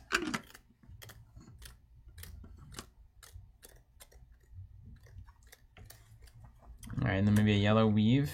That's fine. Amulet of Ice, maybe? Alex Becker is thumbs down in the over 60. I agree. Why would you ever go over 60? Don't know. Because you draw 9 with 3 of a kind? That's hardly a reason. That gets you into your better cards. Yeah, Polar Blast, Cold Wave, Flake Out on the side. Okay. So we take Polar Blast out. Polar Blast, Cold Wave, Flake Out. So we were right on. Remembrance, obviously. And that was it. There are 11 blues. Like, drawing more cards is a better reason to only run 60. It defeats the purpose of drawing. It just makes you draw worse cards. Yeah. We've all done this math before. Everybody's played these games. Right? 11 blues, by the way. Slightly better odds than I am. Okay, good. Thank you. Just slightly. Still punchable odds, though. Yeah, punchable and throw it odds, yeah. Punchable odds. All right, Polar Blast. One more coming out. Here we go. Okay, 1 Endless only. Great. That was my classic Azalea tech after Alex convinced me to run them. You just need 1. I said I'll run 1 in honor of you. It's an arrow that's it's a very fancy way to lose a game, that arrow right there. It's good for doing exciting things in the absence of winning things. That's right. Evan's saying, I don't like Endless Arrow when you're in a race. You need to be threatening on-hit effects that hurt your opponent. I do think Endless against the Fatigue matchup, against Oldhim. Yeah, like maybe. Yeah, 4 of him. But he doesn't let him hit. 2, 3, 4, 5, 6, 7, 8, 9, 10, 11. That's the problem with all of this thinking. It's like they just don't let it hit. Okay, we've sideboarded. Your almost Endless Arrow play there at the end was fun. Chris JCD, it's because the Canadian exchange rate, 64 cards CAD is roughly 59.98 cards USD. Which is true. That is funny.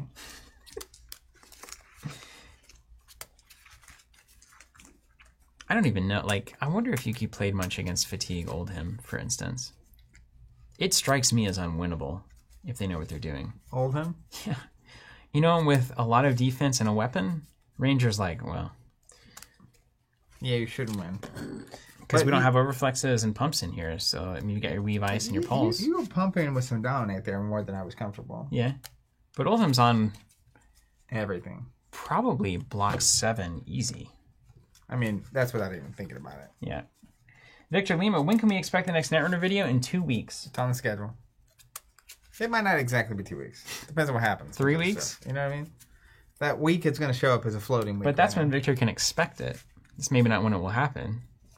You can expect it whenever he wants. You can expect in one hand and watch videos in the other. See which one is more entertaining. All right, so first out of the gate. We'll let you go first this time. It's obviously not like a a blind monkey can pilot this and win against Lexi. The skill floor on that is higher than a lot of decks. But it seems like your deck is pretty straightforward. Slapping. Yeah. I mean, there was decisions that were made there. A glowing review. But it's an aggro deck, right? I don't like this deck. Punch. It's good, but it's also just like 98% of the time. Yeah.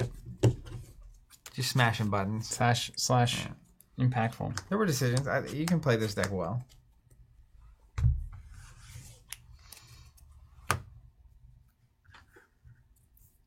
Get my Haydendale look in the camera.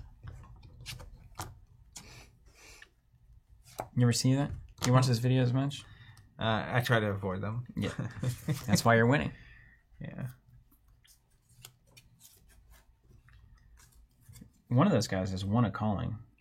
If I remember correctly. Man, just jabbing left and right. Yeah. It's just great. You want a little bit of heat in the content community, right? I think you want a lot of it. When it's appropriate. Like Red Zone Rogue, nice guy.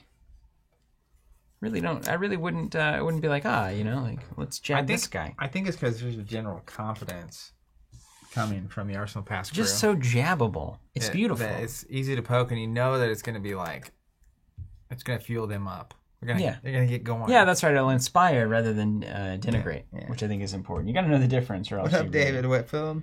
Welcome. They have a problem. Good morning, David Whitfield. Right. What's up? Inspire me with your Ranger play here. This is a whole different thing than I'm used to. These 2 Arsenal slots, man. Whew. It'll creep you out.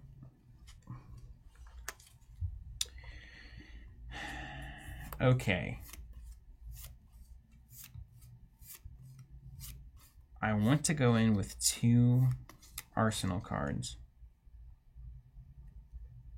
Now, this is just an interesting situation I'm dealing with here.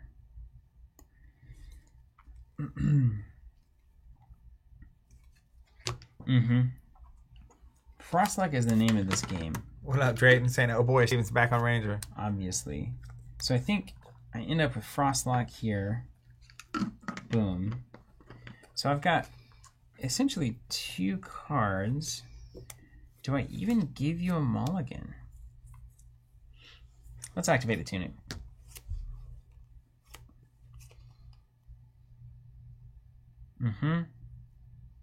Okay.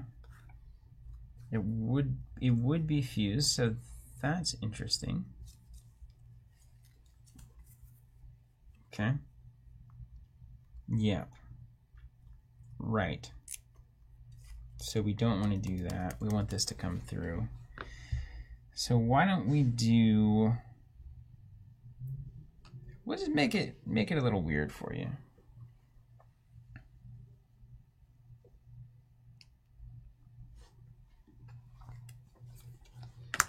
Let's put a Blizzard Bolt in. Pitch the Ice Vein. A blue Blizzard Bolt. Yeah. Now we're gonna give it +1. And then we're gonna shoot it, and we're gonna fuse. Oh no, wait, this doesn't work. We gotta reverse that. I forget I have to pay 1 to load. Okay. Then we're gonna shoot it for 5, and we're gonna fuse with a. Let's show you this Frostlock you're about to see more of. It's not a nice card. How about this one? Yeah, they all have ice on them, man. I'm just right. looking at the art. Yeah, you got it. All right, coming in for what, 5? I gotta read? Yeah. Huh.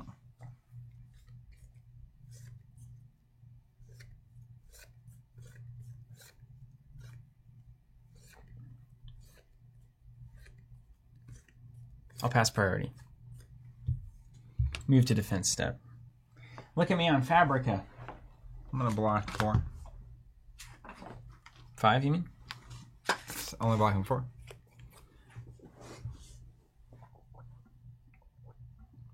Am I going to take a damage? Yes.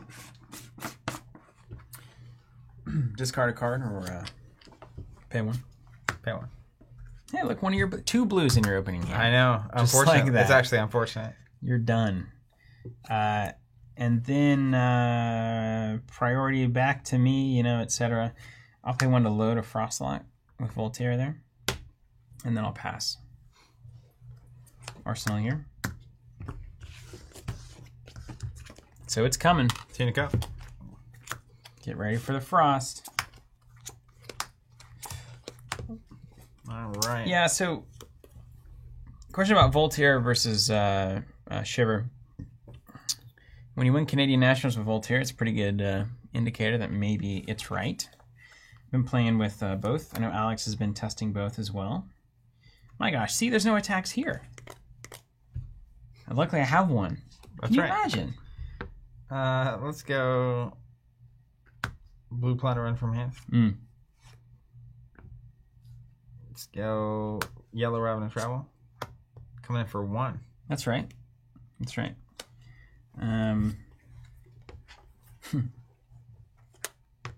You suck it, bun. Yeah. Okay. My timing on this is a great question. We go. There's so many good plays here. It's great. Oh my gosh. Boom. This is to say this is gone. Boom. Bada boom. Yep. Okay. She got 1 black card. That's what that showed me. One. Don't you dare. What are you talking about?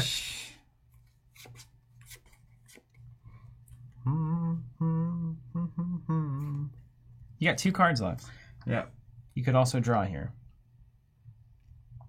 And you know what's on top of my deck. I'm going to make a call. I'm going to play... Oof. This is what people are saying about Blizzard. You have go again. It goes there. I need to get on top of this match right now. I know you're about to draw that blue nothing burger. All right, let's play Blizzard here before I block. Loses go again unless you pay 2. On this. And can't gain it, yeah. Okay, I'll pay 2.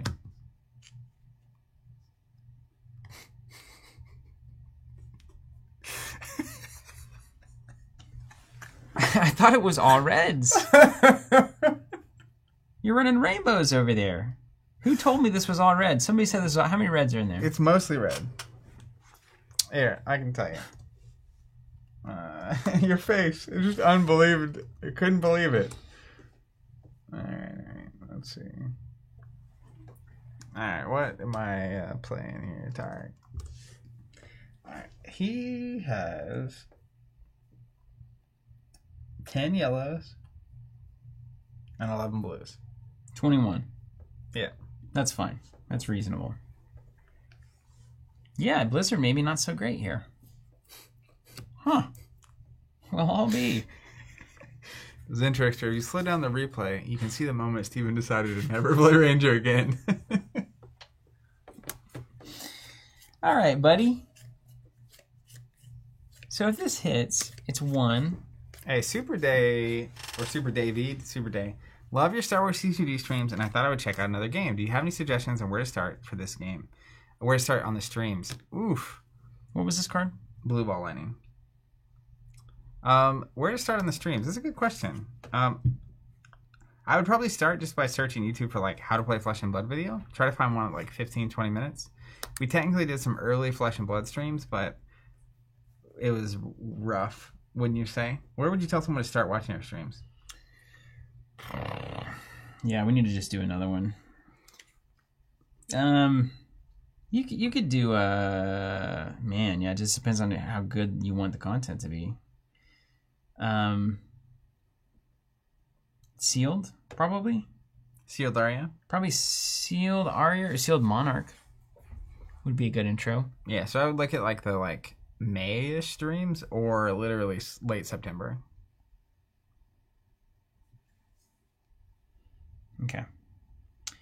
I'm going to do something off book here. God, I don't want that to hit. It's just like stupid. You're doing stupid damage. You do 1, and then you do 2 with Ball Lightning, and you get your double embodiment. And then you come in, and I'm swinging here with 3, coming in for 4. And if you have a double embodiment, that's 1 card to block the Frostlock. But then we can go to plus 2. So, if you have any questions as well, Super Davey, check out our Discord channel. Tons of great people in there on the Flesh and Blood channel if you have questions or want advice.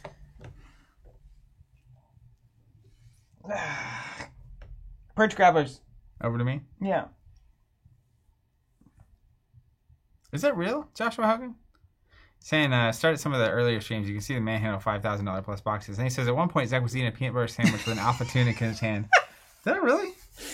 I think I sleeved that bad boy quickly. No, I don't think you've eaten a peanut butter sandwich on stream. That's a different channel. That would be a challenge. How many cards in hand? 3. He really does not want to block. I don't want to block. But you can have that blue ball lightning if you want. I will not block whatever you're about to do. Red ball lightning. It's fine. For 3? Yep.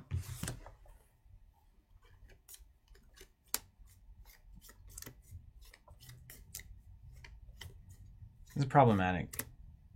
Why is this deck? It's just annoying. Ugh, it's so annoying.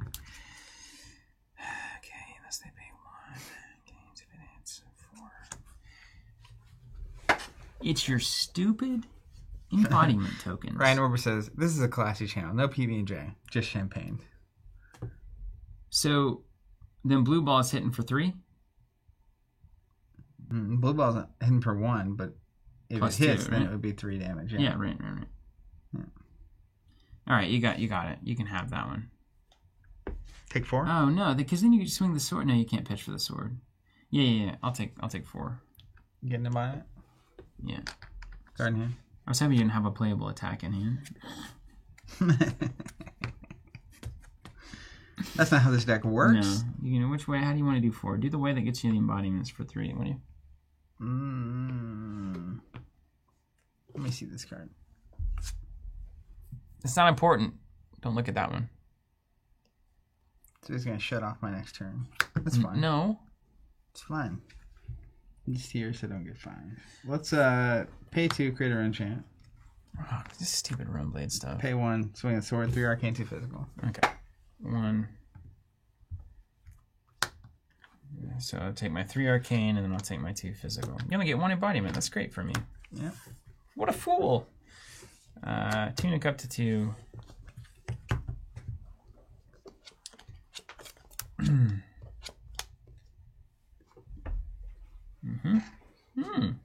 Okay. That's acceptable. Let's Lexi up a Winter's Bite. Get you a Frostbite. I'm going to start bringing my cardigan in. Look at this card again. Play Winter's Bite. Discard a card or pay one. I did draw from Plunder Run Drayton. Yeah, that blue ball lining. ProQuest champion Zach Bunn does not forget to draw from Plunder Run. I can assure That's one thing I don't forget. He's been playing that card in 9s in every single deck he's built for the past year and a half. That's where most decks start. Yeah. Usually 6 Plunder Can I run 6 Plunders? Okay, we'll play. Isn't that funny? Yeah. Turns out I was not wrong about You were not wrong. You were not wrong. Good In fact, this deck plays all the cards you like, so I don't know why you don't like the deck. I like the Earth version. Mm. I don't like going into a plan knowing I'm not going to block. That removes half of the game for me. Yeah, right, yeah. Well, you blocked last time. Selectively. Many times, yeah. But like when the average play is take the damage, swing back. And you're saying you like Earthbriar because it's not that? Yeah.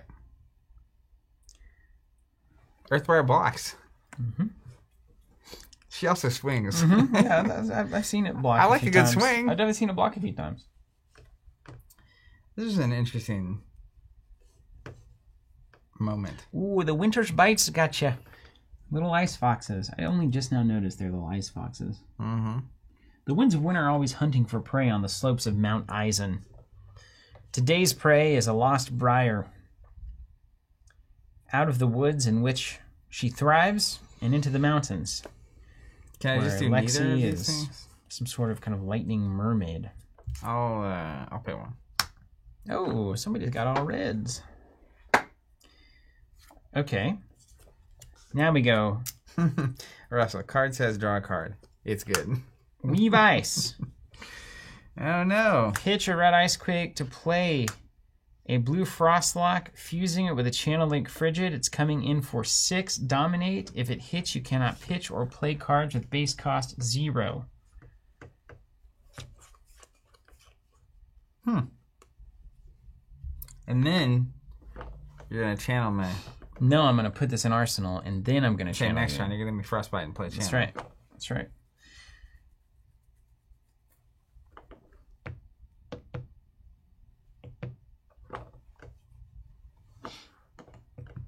That's right, Brett. Yeah. Clearly, Briar is struggling.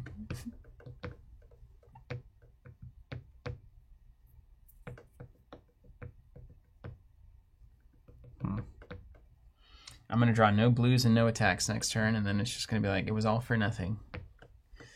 Ranger back in the pocket. I'm the captain now. 3. Scott Dominate. Yep. 4, 5. 6. Nice. Pass? Mm-hmm. Pass fast. It's got Dominate. Derp. Yeah, and somehow I just like stupid armor. Man, you know what? Maybe it's not that you play things I don't like. Maybe it's that I don't like anything that you end up playing. What does that mean? I make you not like it? Yeah. Oh my gosh, I literally just called it. Now, hold on just a second. It's fine. Yeah, I just want to look over here for a second. You just hear loud noises and screaming. Just seeing if there's any attacks over here. You want a mint? Any a mint? I'm okay. I have my Invisalign in. Okay, great. I just feel like it's going to get me in the ice mood. Oh, hold on. Someone's right. What's that? You had Frostlock. Yeah.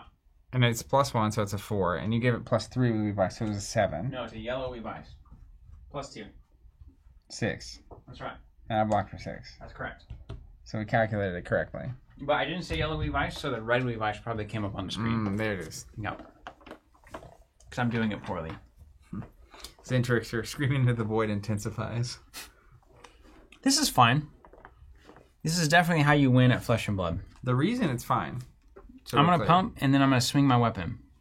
Is that you're going to give me a Frost token, play the Frigid, and shut me out for probably at least 2 turns. And you got a bunch of ice cards?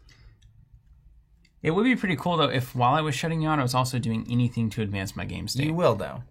Watch. Over to me? Sure. I'm going to play a red snatch for 1. Okay. You're saying I should block that? I mean, you don't have to. I don't have Gogan or anything.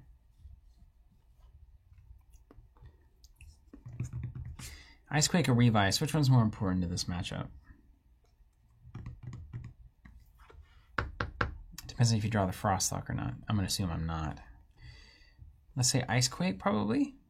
Frostbite, necessary. Although, no, you're about to go into Channel Mount Frigid Land, which means you're going to have cards to block with, which means Dominate is probably more important. Yeah, see? He's a thinking man. He's a thinking man. He's a thinking man. So we'll save the yellow Weave Ice. That'll be fine. Block out for 4 there. You got it. All right, pitch. We'll give you a Frostbite, and then tick the Tunic up, and then Channel Lake Frigid for 2. Pass and Arsenal. All right. Tunic up. So the first thing cost me 2. The next thing cost me 1. Oof. Not good.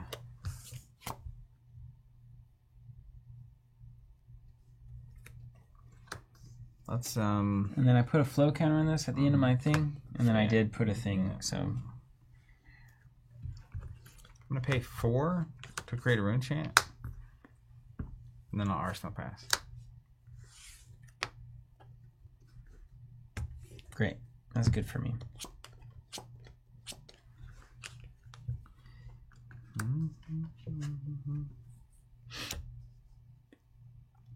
Jeffrey Bezos. Is that what you're singing?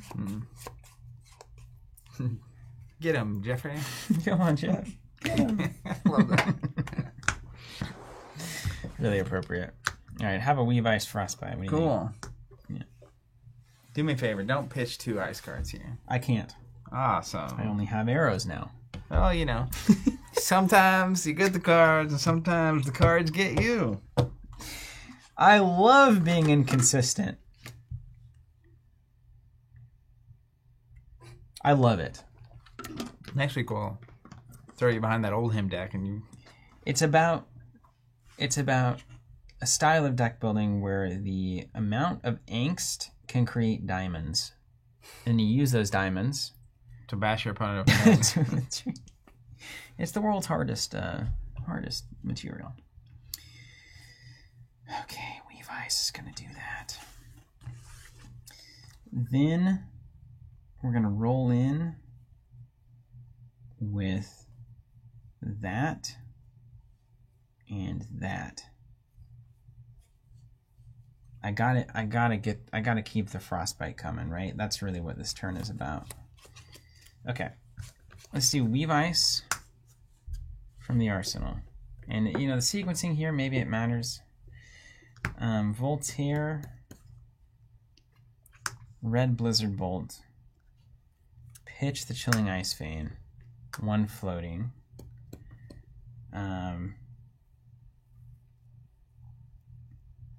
And then I need to give it a thing. Let's give it +1, because it's going to have Dominate. Yes, that's right. Or, now wait just a minute. If we go, no, you don't shoot 2 arrows here. Ice Vein over Blizzard Bolt, maybe? Ice Vein over Blizzard Bolt? Ice Vein is pretty good. Ice Vein is pretty good. So we could do this. We could pitch this and then shoot the Ice Vein. No, for some reason, I just like this. I'm gonna have an attack. I'm gonna have an attack in hand, right? Why don't I just have an attack in hand and feel good about it? Oh wait. Oh, I've got an even better idea. Blizzard Bolt coming in for 6 +3. We're gonna fuse it with this Ice Quake. 9 Dominate. If it hits, it creates a Frostbite. Take 9. take 9, take a frostbite. I'm going to use an instant off the tunic to load here, and then I'm going to go to the end phase and arsenal this boy. There it is. We're coming in with 6 next turn. You've got 2 frostbites. What can you possibly do with 2 frostbites? Channel Lake Frigid is gone. Bye, Felicia. Well, and you've got to pitch 2 cards.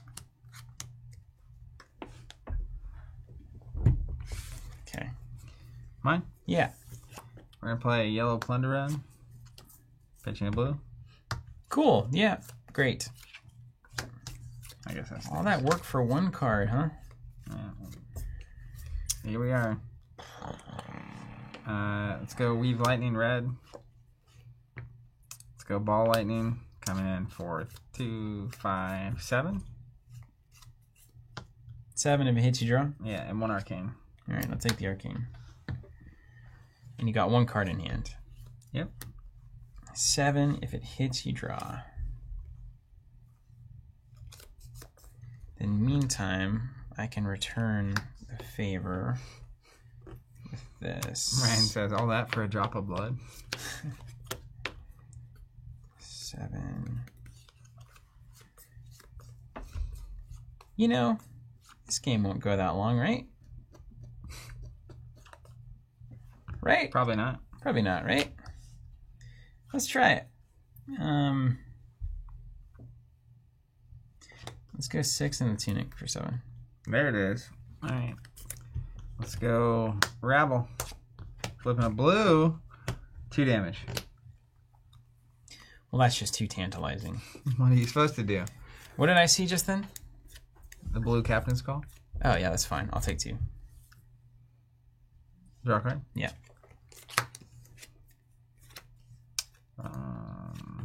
Swing sword. 2 and 2? Yep. All right, take 2. And take 2. I'm supposed to be in control of this game. Don't you understand? Lord, we're trying. Do you feel in control? I don't. I feel behind always. I've seen the Dark Knight. I'm just doing it poorly. Dark Knight Rises. Lexi, gonna give you a frostbite. Eat it. I can't afford my Frostlock, but that's fine. That's totally fine. Because we're going to play the Icequake. Pitch. Are you taking the damage? You sure about that? Yeah, it was at 39. I feel like I've been high flying with all of these good plays, and you have no damage on you. Then we're going to Blizzard Bolt. We're going to fuse it here. Okay. We've got 8 damage coming at you. If it hits, you get 2 frostbites.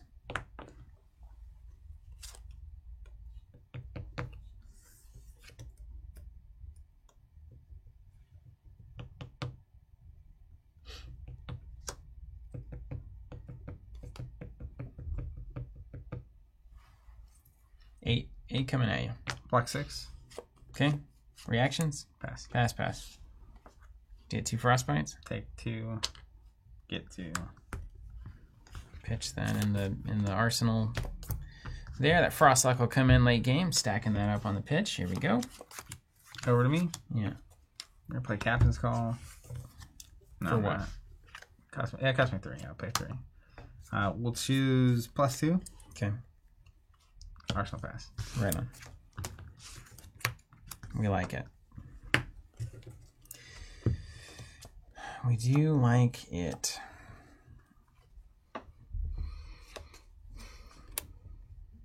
You got nothing there. Okay.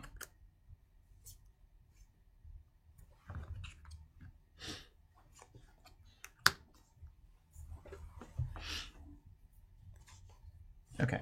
I think first we've got a Lexi give you a frostbite with the old red Frostfang there. Mm-hmm. You see how that plays, right? You get that? You figure that one out? I think I got it. I think I figured it out. Mm-hmm. And then we're gonna do this with this. Let's go Voltaire Pitch this blue. Give it go again. Send it. Blizzard Bolt. Fuse it here.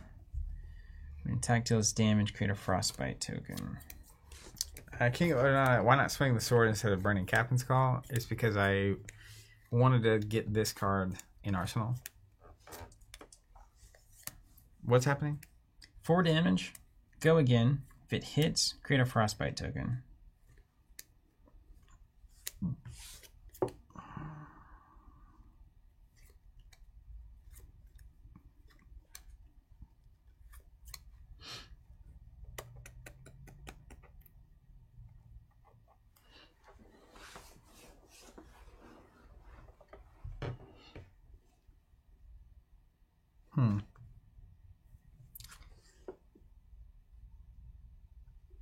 It's pay 2 or discard. Back there in the lobby. Yeah. I won't block. Alright, I'll instant here for Shock Tremors. So I'll give you 2 Frostbites, and you take an additional damage. You take 5. Did you take 5? Took 4. Now I'm taking 5. Okay. Then we'll pay 2 for Frostfang for 5.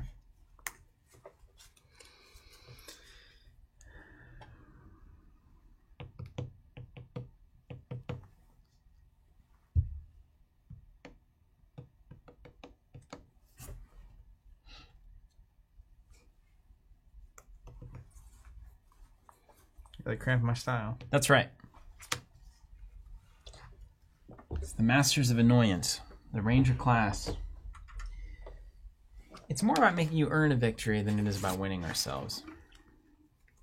Block 5.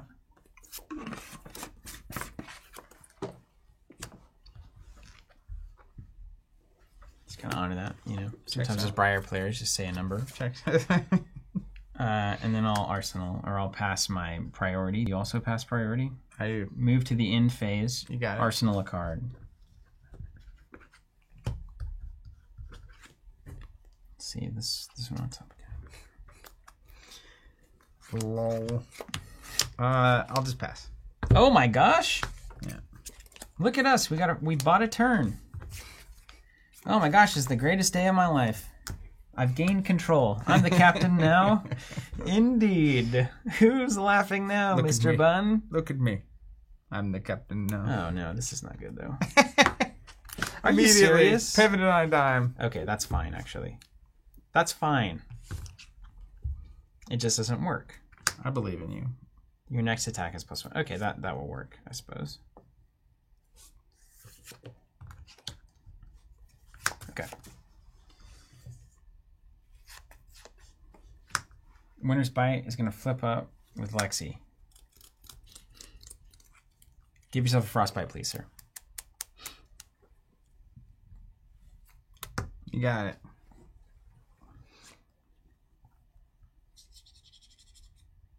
Okay. Next, Ice or Elemental. That's not one of those.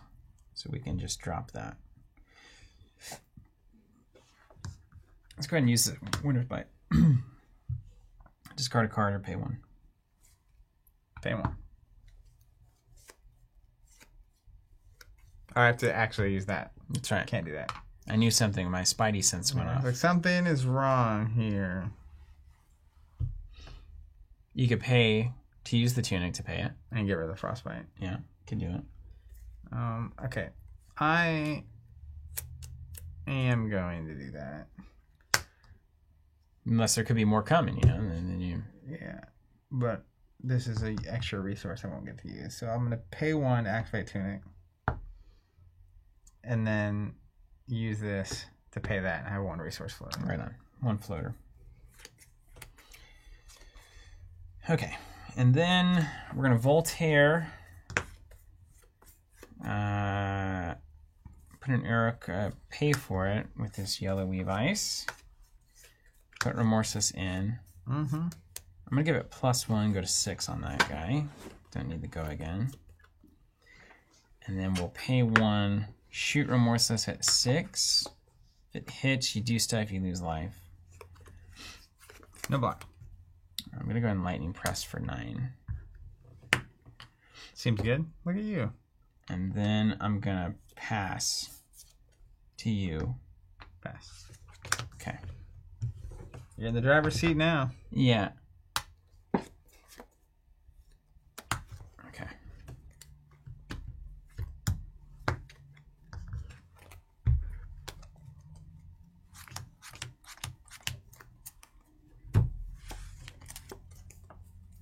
How'd you get in here? What are you doing? Oh, right.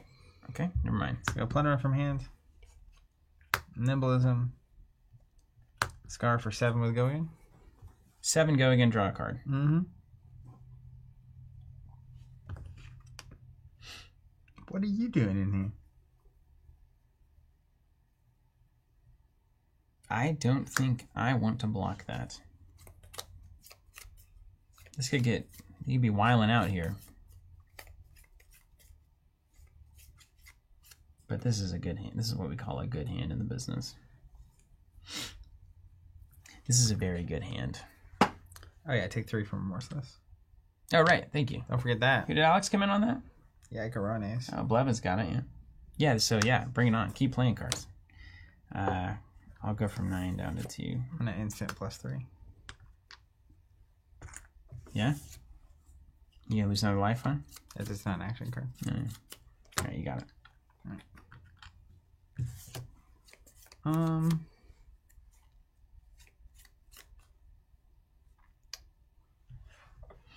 I'm gonna arsenal this. All right. Yeah, good, excellent, excellent, excellent. All right, Lexi's gonna flip up an Icequake blue, and it's gonna give you a Frostbite token. Thank you for playing. Appreciate that.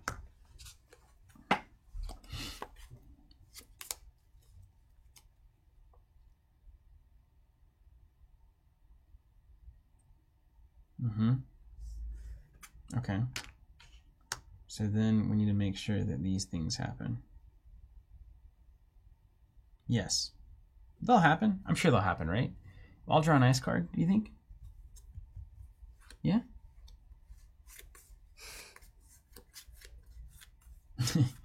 You're like, yeah, dude. Yeah.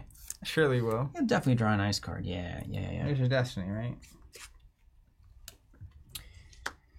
Okay, so if I do this, we'll have 1 floating. We'll hit that. And then we'll be okay. Because we'll draw the ice card, and everything will be fine. Everything will be fine. Everything will be just fine. Because I got to play this before we play that. All right, Channel Lake Frigid. Got 1 floating. And then we'll play 3 of a kind to draw 3. Perfect. Then I wish you the best and the worst to come. Thank you. Thank you. Then we've got play here. Okay, we're gonna load Chilling Ice Vein with Voltaire. We're gonna pitch here to make it happen. So I've got 2 floating.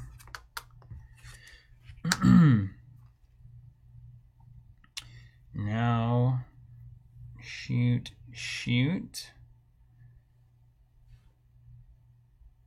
Yes, correct.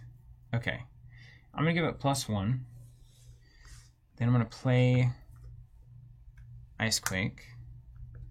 And then I'm gonna pay 1. Shoot Ice Vein at 7. I'm going to fuse it with Weave Ice. If it hits, you're going to discard a card or pay 1. Coming in at 7. And get a Frostbite? And a Frostbite, that's right.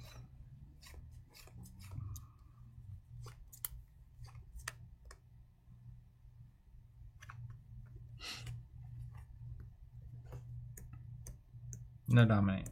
No Dominate, no. Just 3 fat cards. Or some sweet equips.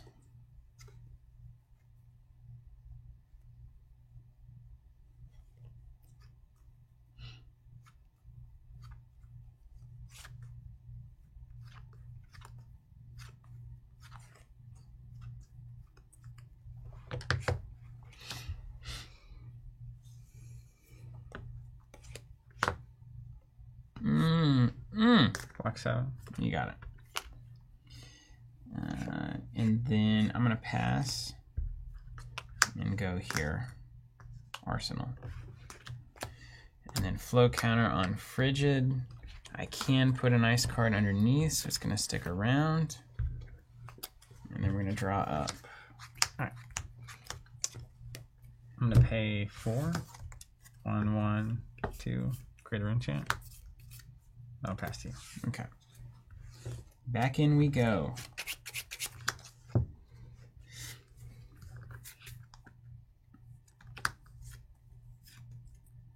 All right. Into the fun there. Lexi's going to flip. Leave Ice, give you a Frostbite token. You heard it here first. Classic, classic.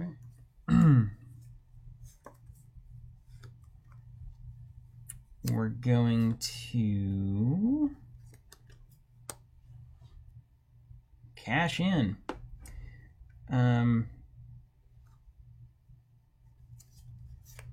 Yeah, okay.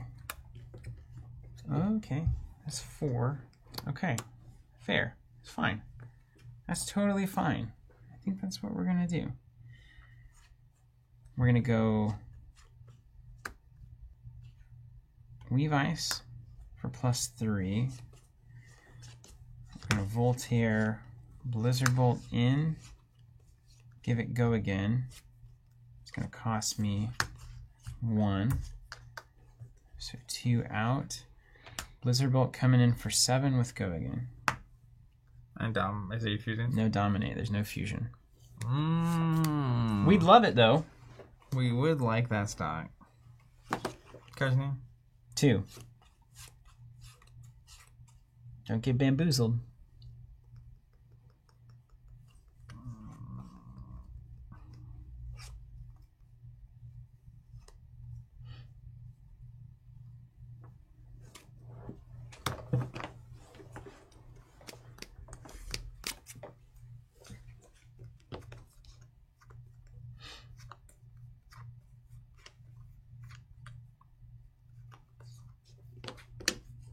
No lot. All right, take 7. Go Again, resolves, etc. Voltaire, Remorseless at +1. Pitch 6 with Remorseless.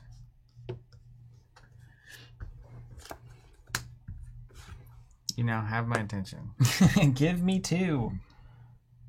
Oh, I want to become famous. Where's Schmendrix? More than you think. More than you blocked. I want to become famous, buy followers and viewers. What if we just bought a bunch of followers that just had to watch Flesh and Blood content? I don't think they have to do that. What if we did that? What if we said, all right, listen, Twitch bot, we'll pay you $50 a person if someone will just sit here and watch and learn Flesh and Blood and start playing. And then buy a booster box from us. Think it work? No, wouldn't.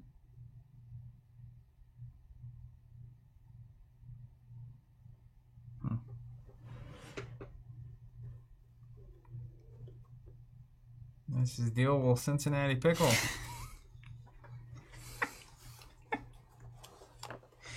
That's right. That's right. I just gotta give you time to fail. That's correct. I think that is it, because I don't have an Arsenal going in. So I've got a blind 4, which means no attacks.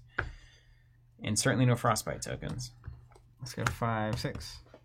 Didn't you use that? Oh, yeah, you used that. How much are... It's like... I'm covered in it. It's like I was ready for a fight. Yeah, Frigid's gone. You did it. Now we can actually play the game. Don't you see? Alright, let's pay 1 for a Scar for 4 and an arcane damage. I'll take the arcane. And I'll look at my hand.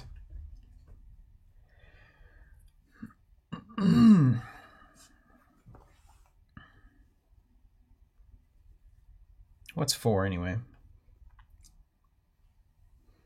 Get some damage. What? What's for? Brent saying, how do I sign up for $50 to watch this stream? Well, let me tell you, we have a content membership. You can pay however much you want to watch this stream. You've got no cards in hand, no draw effects here. You had to overpay for that. You've got one in the arsenal. All right. You will have the sword after this.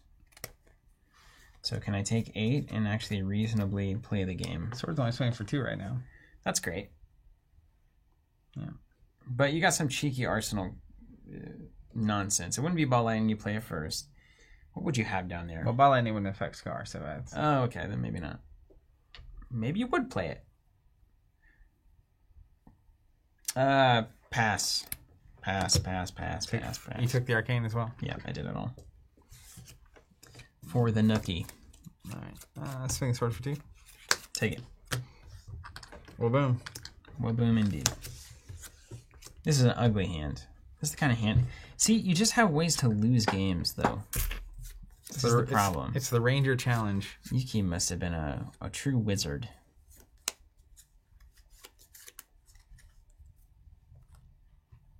We've seen Dante play. We know he's not very good.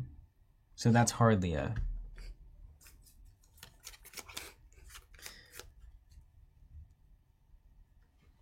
Yeah, he's awful. Only 3 PTIs this season. Oh, this is a cool hand, actually. Evan says, can I still sign up for the December Armory League? Might actually do it this year since I'll be off a bunch of the time. You actually can. So we will be charging for that soon. It's good warning. It starts, I think, December 7th. So we usually charge about 2 weeks beforehand. So if you want to sign up, just look at the upcoming on the product. And if it says December League, then you're good to go. Sign up. Alex, Block of New Horizon there is why... Well, that's why you haven't won a Fab event yet. What's it do for you? Just save you 2 health? I guess. Let's pitch. Alex and I are friends. Everybody. It's real. Give it +1. We're going to shoot 5 with Go Again.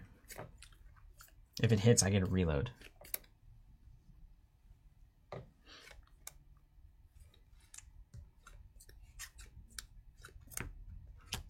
That's right, Nathaniel. Alex can only top 8, so... You want to know why?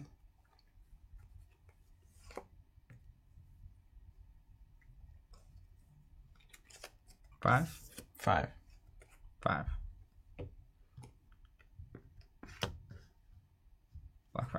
Block 5.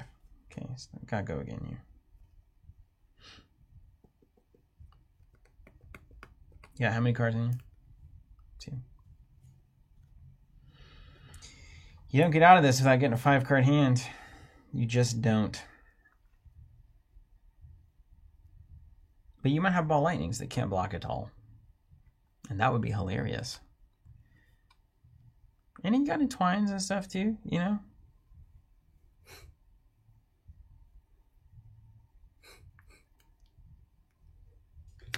Yeah. Okay, yeah, that's right. All right. Load endless at 5. Shoot endless for 5. That's right. We got them for you too, Alex.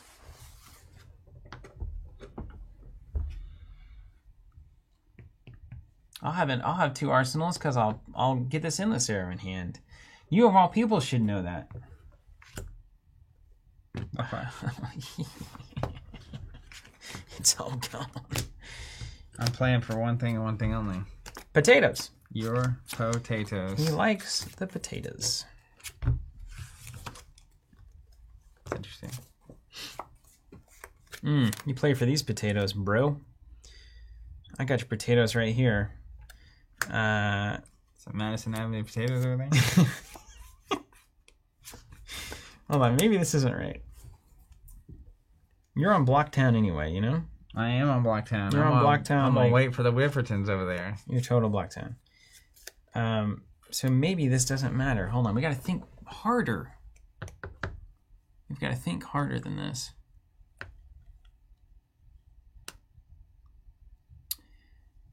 Or maybe we don't think harder. Maybe we don't.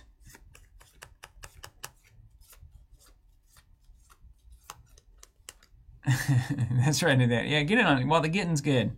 It's like a pack of piranhas.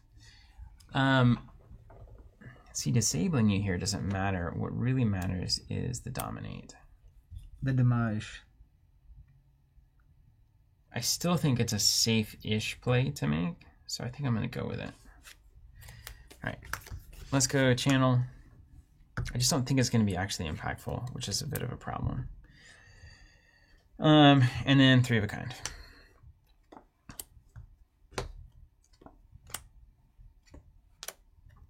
Okay.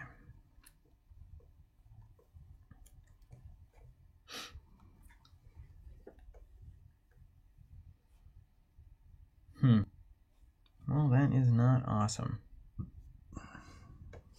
It is Thanksgiving week. So if I wouldn't have played Frigid there, I think I'm in a better spot. Are you you going to be bringing the potatoes? You are, I mean, yeah. It's not terrible. It's fine. Are you actually bringing the potatoes? No, it's fine. Are you responsible for anything at Thanksgiving? Oh, yeah, I'm bringing the, I brought sweet potatoes last Sunday, and then I'm bringing a green bean casserole this time. Sweet potatoes is a food that I have 180'd on in my life. Yeah, it's easy to not like it until you do.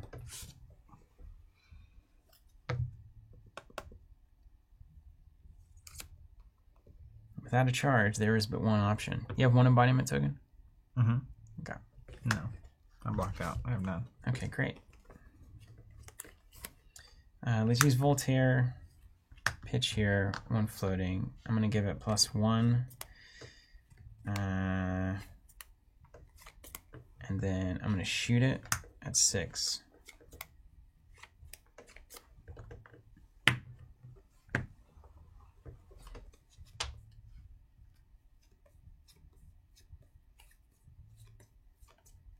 Block 4. Really? Mm-hmm. Activate shocks for +1. Pass. Pass. Take 3. That's right.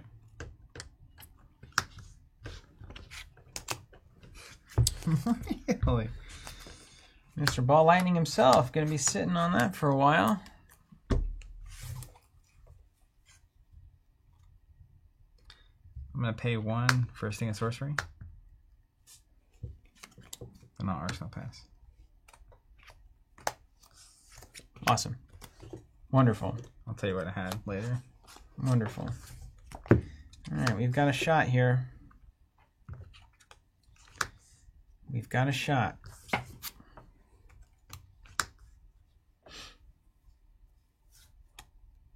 It's a good shot.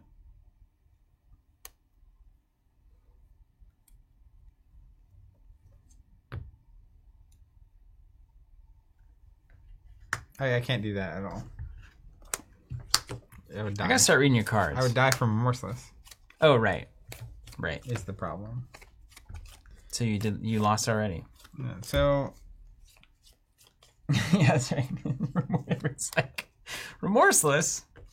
I'll just pass. All right, pass on. It's the incredible Prime Animal, the Public Enemy #1. So I don't think this could possibly matter. Maybe I'll play it safe here.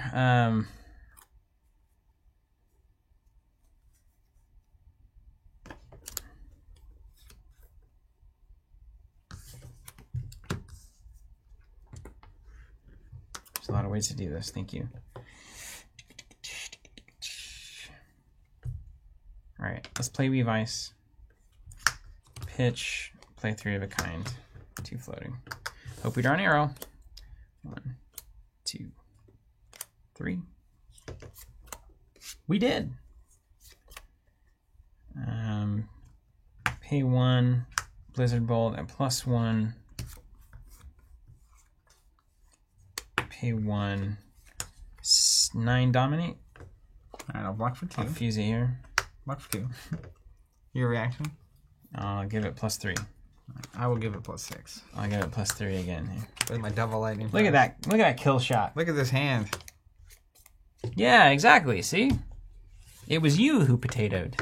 I potatoed hard. You're the potato man after all. Yeah, it turns out you cannot as Lightning Briar. I don't think the plan ever is. Block and wait.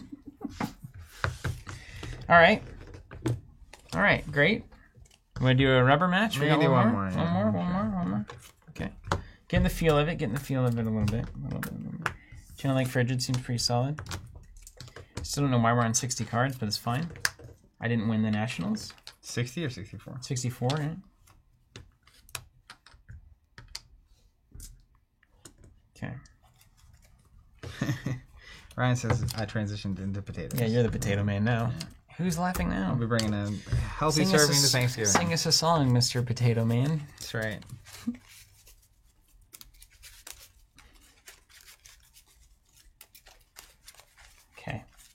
Okay, we did it. So now we're getting the hang of it a little bit. Now you'll never win again, I think. I think Ice is supposed to win against Lightning Briar every time. Supposed to? Yeah. I do not like this deck. Yeah. Neither one of us like it because it's a winning deck.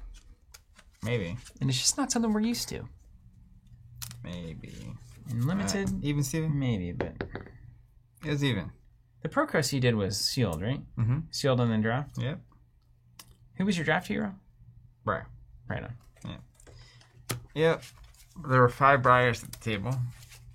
Which is somehow? A lot. Yeah, wow, that's crazy. I did not want to draft Briar. My first pick was Deep Blue. My second pick was Plume of the Evergrowth. Oh, that helps. And then I got a signal on like pick 3 or 4. So pack 3 had a Red Weave Lightning, I think, or something like that.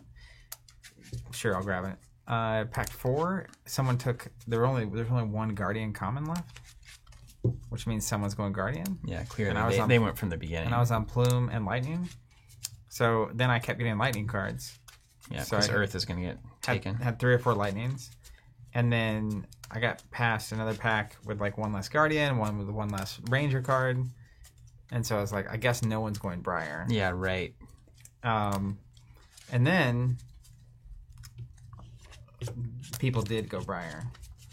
I did not want to draft Briar at all. Well, nobody wants to, but then if nobody's doing it, everybody's got to do it, right? We all went the same. I think we all pivoted similarly. That's the problem with this triple. It's like if you all pivot at the same time, there's nothing for it. Okay, what do we do? You won the roll. I did? Mm-hmm. I guess I'm going first. It's fine. Ugh. You're close to good here. Maybe I just go in with a 6-card hand next time. Is that right? I think that's right. I'm pretty sure that's right. If I can't dominate, which I can't, what's the point of sending an arrow at you here?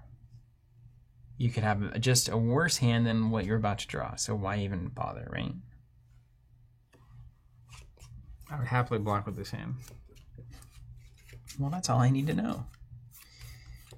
Okay, why don't we do... I will just load with Voltaire or Remorseless. That'll activate my Tunic. And then I'll pass and go to the Arsenal phase of the game. Tunica.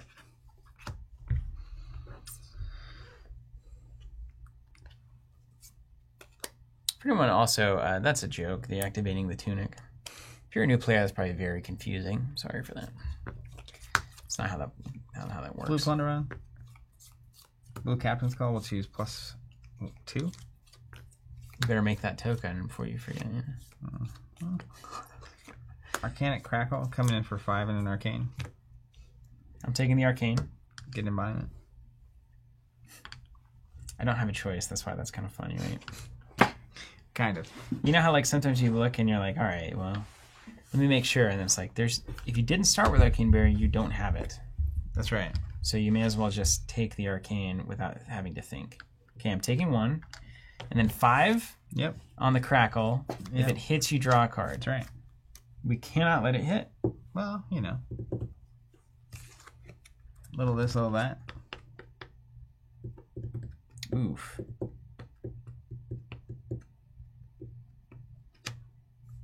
Okay. Well, oh, wow. Then it does have go again. Sure does. So if it hits, it's probably 4 damage coming my way. And that's 5. So I can prevent 9 by blocking 5. It's still going to have go again. It's always got to go again. But then the question is the card in your hand another 4 to 5 damage attack? With go again? Or not? What are the odds, you think? 75%. Gross. That's disgusting. I don't like it, dude.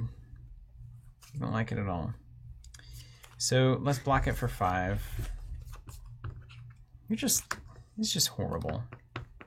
Everything you're doing is bad. 5 there. Right. Twilight Lightning for 4. You didn't fuse it? No. So it doesn't have go again. Mm-mm. So you might snap it? Good. I'll take 4. Get in my Yeah. Draw a card. Put a card in Arsenal. Blind Arsenal? That's fine. That's fine. There's not a card in my deck I'm not comfortable having in Arsenal. Yeah, right. Except those ones you kept playing out. You kept filtering them out. So clearly you're lying. What cards? Like all the stuff you kept playing that did nothing last game. Well, it's because I didn't have any attacks. Right. I too can draw all 9 attacks. Tunic up. Lexi's going to give the next attack go again and give you a frostbite. So if you would please, sir. Thank you.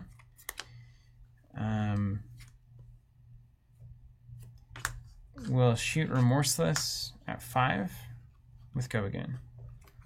2 floating.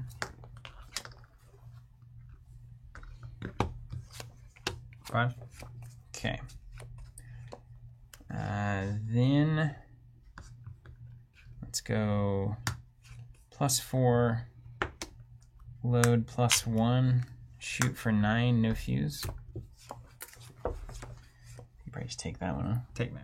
Yeah. Right to the kisser. Save you the trouble. Yeah. That's a terrible turn for me, actually, in retrospect. Absolutely terrible. Maybe I don't even block there and I just try to... I think I'm supposed to, like, take up front and then... Scar for 1. For 4. Pay 1. You got it. Oh, man, you had to pay with that red plunder on? Yeah. That's good money for me. That is good. And you've got 1 card and 1 of yours. Okay. It does have go again. It sure does. Bell right in. Mm-hmm. No blocks on that. Embodiment. Let's go Lightning Surge for 4 with go again. Mm-hmm. And then you've got 1 for either the sword or for arsenal. So you got to choose between those. That's fine. I'll take 4. Embodiment. Mm-hmm. Snatch.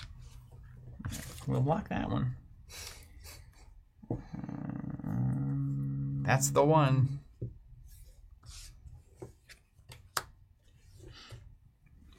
And you'll come in with no arsenal and no sword. Okay. This is an acceptable exchange.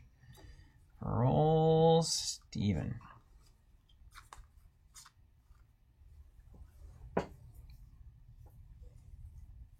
And great question. I think I've got to get that going. Let's go.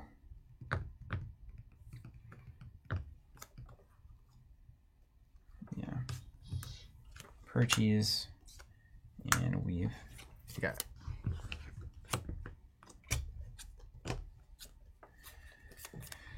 All right, Tunic up.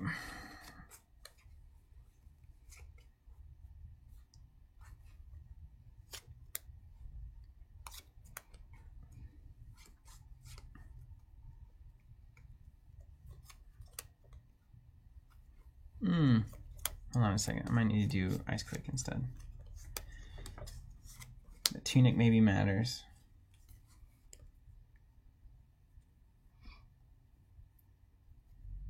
Let's see. If we play that, we've got it. No, we still got to do it, so it doesn't matter. Let's do Ice Quake. Pitch that Frostlock that we desperately want to be playing, and Frostfang for 8. If it hits, I discard a card and also pay 2 and get a frostbite. That's correct. I'm advancing.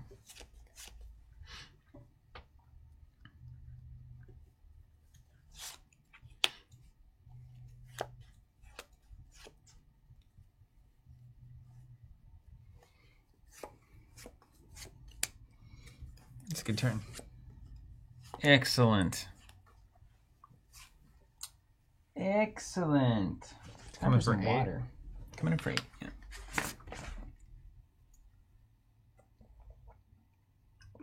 That's a sealed turn right there. That's like a game-winning sealed move. Oh. 8.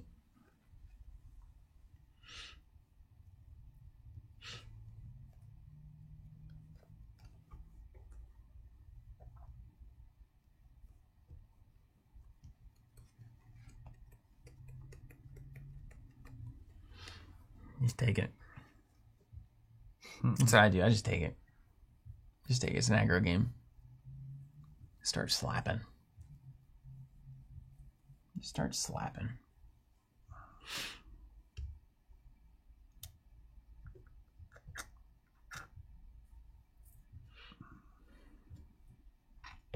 It's weird.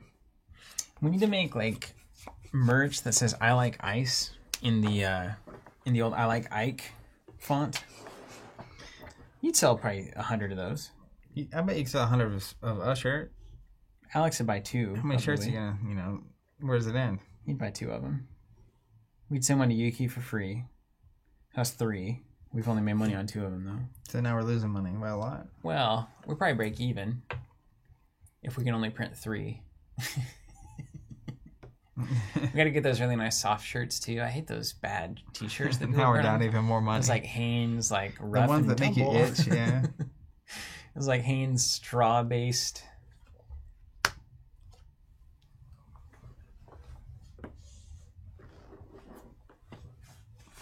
Like a 4. Okay. Take 4. Okay. Cool. It's the best of all worlds, man. And then I get a frost token. And I have to discard a card to pay 2. So we're going to pay 2. And on my turn, I'm just going to arsenal. Okay. We did it. We're in the pocket here. We're in the pocket. Okay. We've got a tunic. Things are looking up. We don't need to use the tunic, though. We got the turn right here. Yeah. Okay. Let's go Voltaire. Throw a Bolton shot in. Pay for it here with a blue. We're going to give it +1. We're going to shoot it for free at 5. If it hits, reload. Has go again.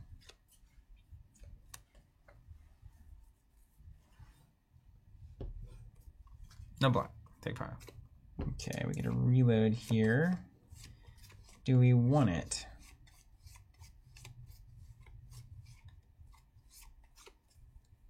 I don't suppose we do, actually.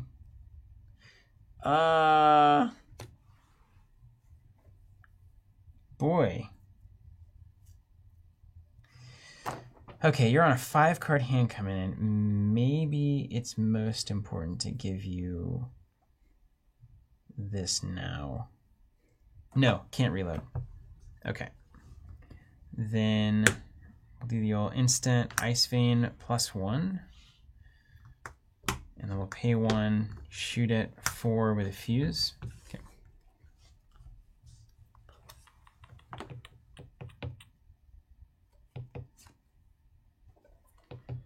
Let's go. Right, I don't think this game ever gets to pitch stack. Have you ever seen? Have we ever got to pitch stack on this?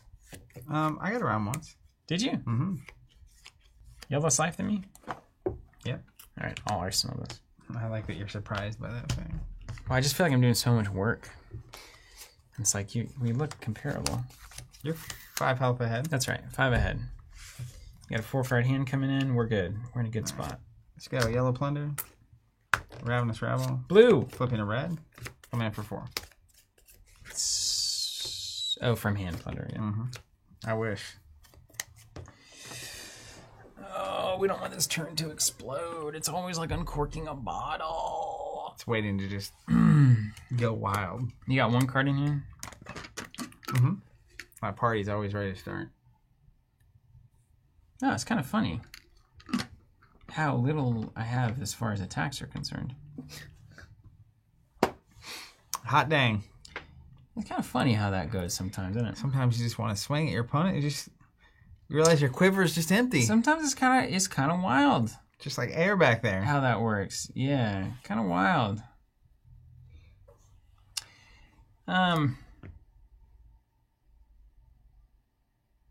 You got one card in hand. Mm-hmm. I'm going to make a bet. Ooh, you got the tunic up too, though. Not a good bet.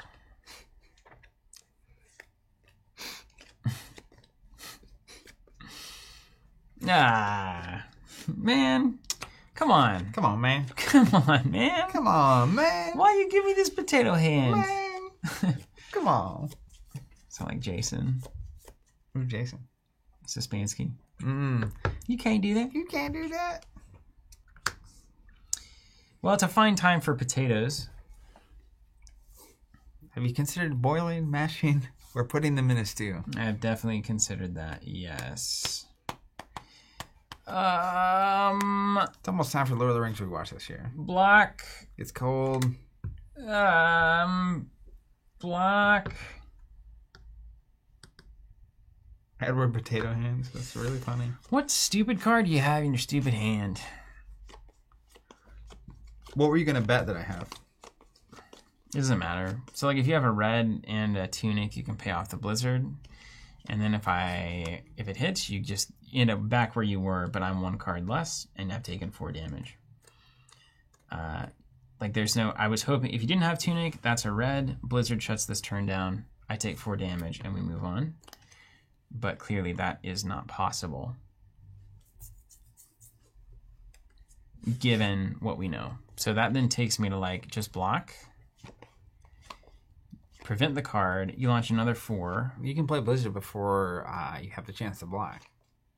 Yeah, totally. But it doesn't... I mean, you just pay it. You just pay it. So we know how that's going to end. So I'd rather just keep the card and not lose it. But then we've got to ask... So, best case scenario, you just sword me. Real case scenario, there's probably 2 more attacks coming, and then the sword. Horrible. Just horrible. And then one of them's going to draw you a card. Absolutely garbage. Maybe I just get it over now. Maybe I just take the damage. Call it a day. Take 4, call it a day. That would put me... 1 ahead. Still 1 ahead.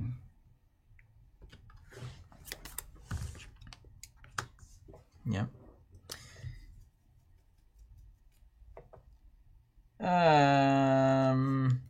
Take 4, call it a day. Embodiment? Yeah. Draw a card? Don't worry, I won't be attacking next turn. Red Embolism? Snatch for 7. Let's go again. The old 7. And block for 7. Swing sword, 2-2. You got me. I'll take 4 total. That's not best.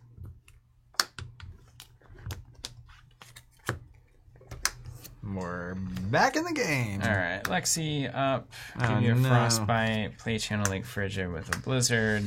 Go to the next turn. It's exhausting. Tunica. All right, let's see. What is wild is how insane these hands are if you don't do everything you're doing. Yeah, great. Awesome. I'm learning.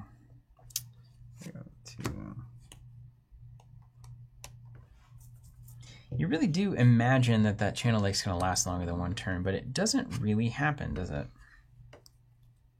No. Alex probably thinks it happens all the time. Not frequently. He's got those rosy ranger glasses, though.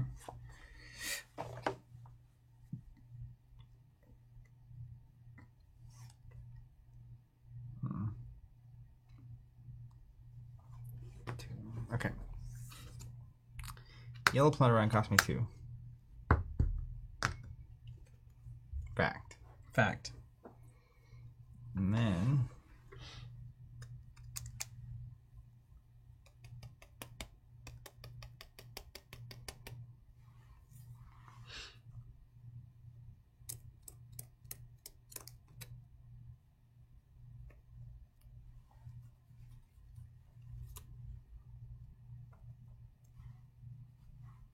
crazy how balanced this really is.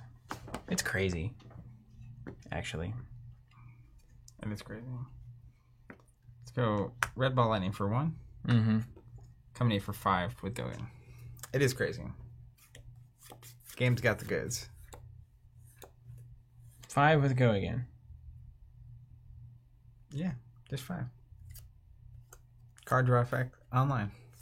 Mm-hmm. I mean, this is a losing proposition. I refuse to lose. I'll take 5. It's technically 6. Take 6. Ball lightning nature of what we're dealing in here. Yeah. It's just draw and play. It's crazy. Yeah. You just can't. I can't get on the back foot with this. 2 for sword. Just a normal sword. Cost me 2. Then, yeah. Yeah. 2 and 2. I'll take 2. It's and arcane. Right on. I'll take it all. You got it.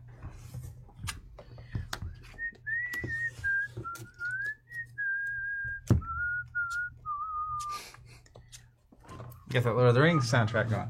That's right. It's that time of year.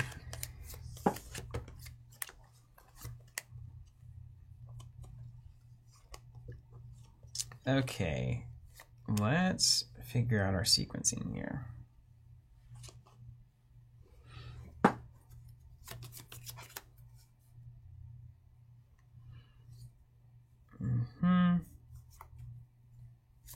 And then you do that. Yeah. Okay, let's go Volt here. Pitch here. We're gonna give it Go again. And then swing a Chilling Ice Vein, fuse it here with an Ice Quake. Blue. 5 if it hits, discard or pay 1.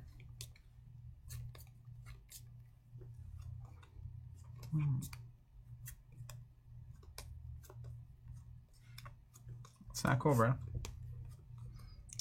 I'm at 9. Had to take some damage trying to do something here. You're drawing so many cards. Yeah. Why are you drawing so many cards? Block 5. 3 in the armor. Okay. Oh, this is gone also. Is this gone yet? Oh, it's not gone It's yet. still there. It'll be gone. Load +1, Tunic, Remorse is 6. I see what you did. Yep. I'll take 6. I'll Cincinnati Bamboozle, and I'll throw this in the arsenal. That was the old Make Cincinnati. Frigid goes away. The old Cincinnati Panzer. Had me in the headlock. Remorse triggers. I'm about to take a whole bunch of damage to myself.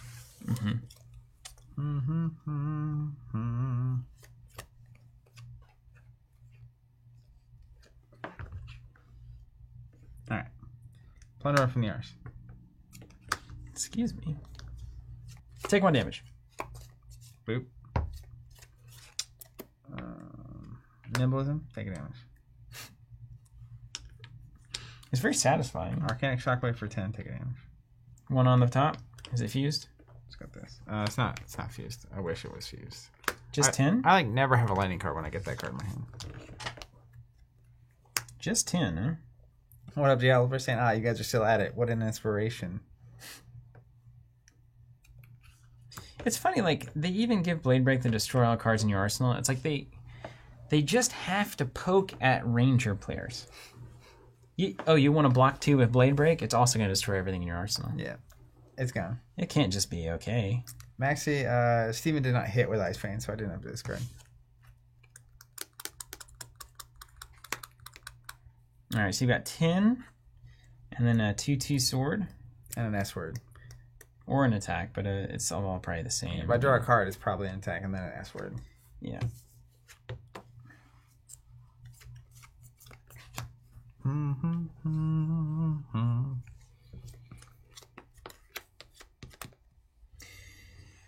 All right, how do we get back in? You're coming in on 4 cards. I shut down the plunder here. I take 4. I flip up.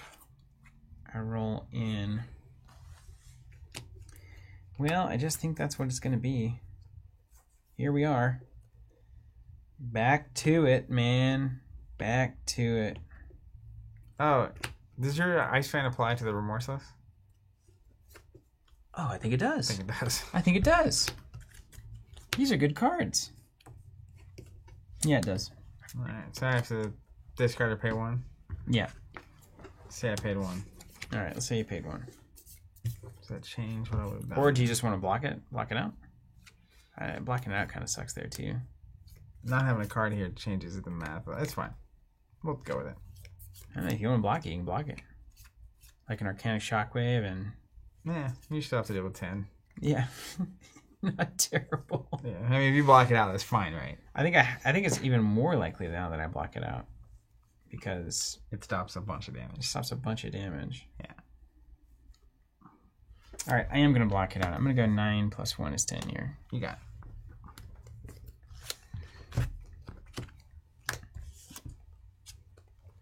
Over to me. Yours truly. Lexi, going to give you a Frostbite with this Blue Ice Quake, and then I'm going to pass. Go to Arsenal. Cool. Here.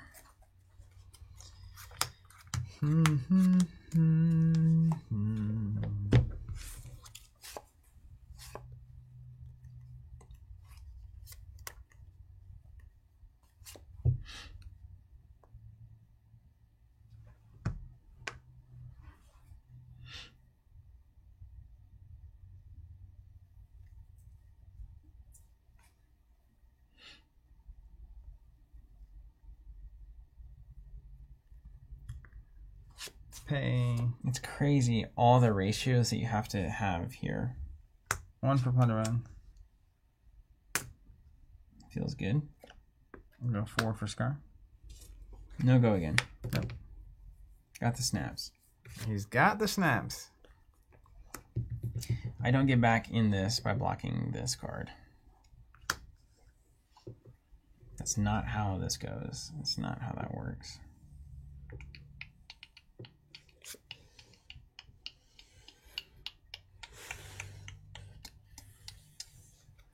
Okay, so we are not, let's see, if we don't block it, you draw a card, you snap, you swing an attack, and then you swing the sword. It's so much damage.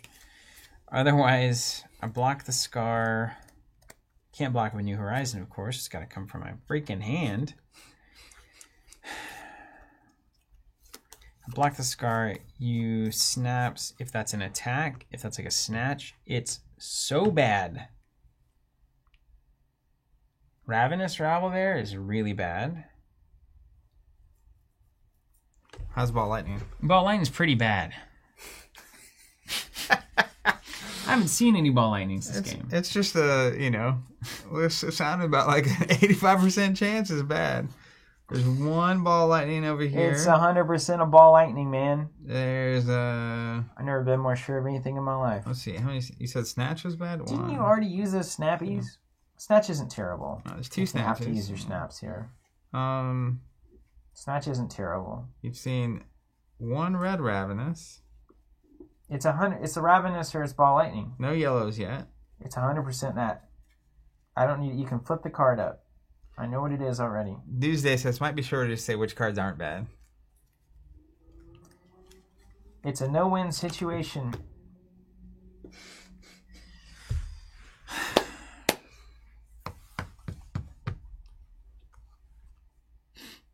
Well, let's assume it's a bad. What's the play if it's bad? I don't know. It's just bad. Yeah, Lexi doesn't like to block, does she? No hero since Welcome to Wraith has liked to block. I don't know. Bravo likes to block a lot. Isn't he Welcome Wraith? Well, that's right. Oldhim likes to block. Yeah, that's true. Prism is really annoying. It's just like so much stupid damage It's like you literally, it's like putting one of those birds that just balances itself and drinks from the cup of water on the table across from me. And my goal is like to learn how to fly.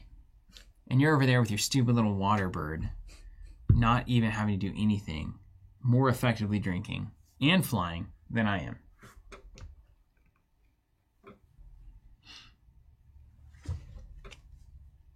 Correct. It's fine though.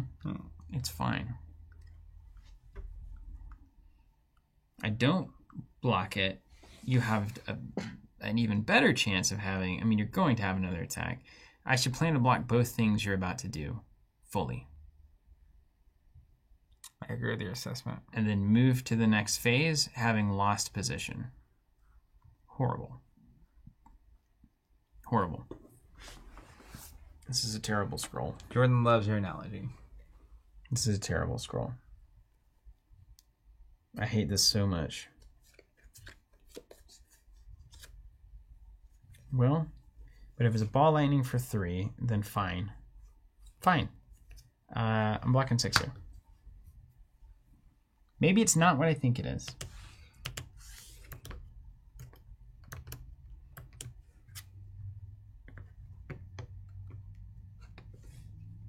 Arsenal pass. All right. We're out of here.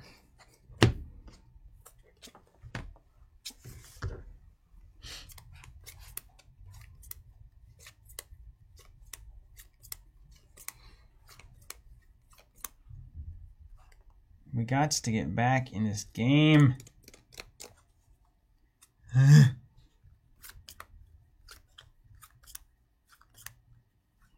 Okay.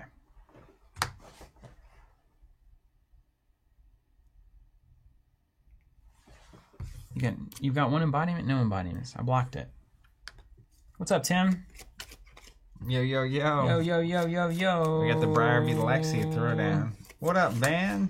All He's right. in the house. We can officially get going. We're launching a Chilling Ice Vein for a Chilling Ice Vein. We're going to fuse it here with his Blue Winter's Bite. If it hits, you have to discard a card or pay 1. No go again. No go again. What is bite? No, yeah, it's fine. It's going in yours. I see. Yeah, Van, a little late today. That's all right. We started without you. We said we wouldn't, but we did.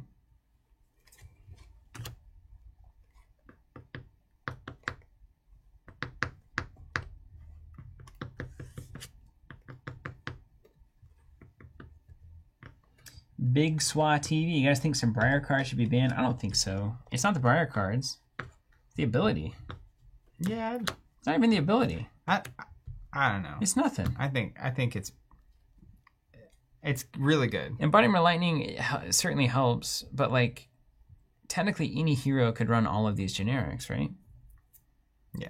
What makes it? It's like the Ball Lightning stacking is particularly good. I think it's the combo of the embodiment of Earth and Lightning. So like even so, you're really not blocking. So the Earth is like whatever. Yeah. It's really the occasional lightning snatch kind of stuff, and then the pinging. I mean, it's not. I'll take 5.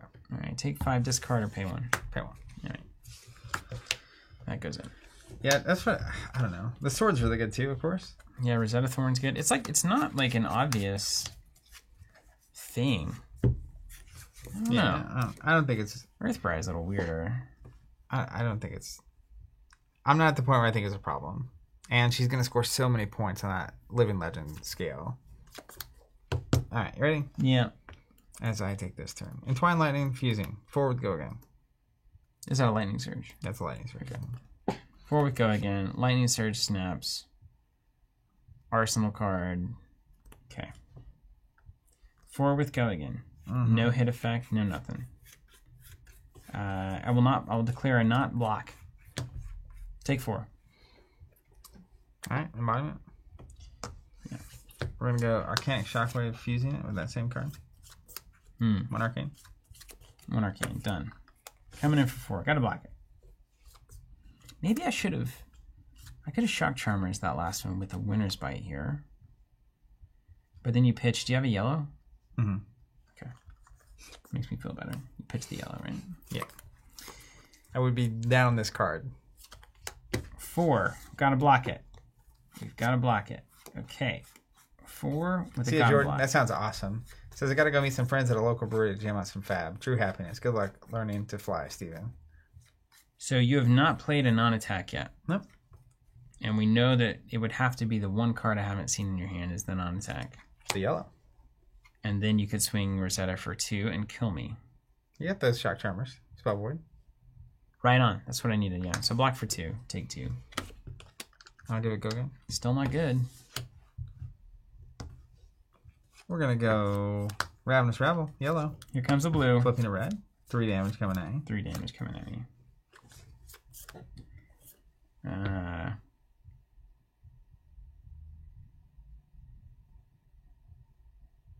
Block it for 3. Lightning Surge 4. Mm-hmm. Great question.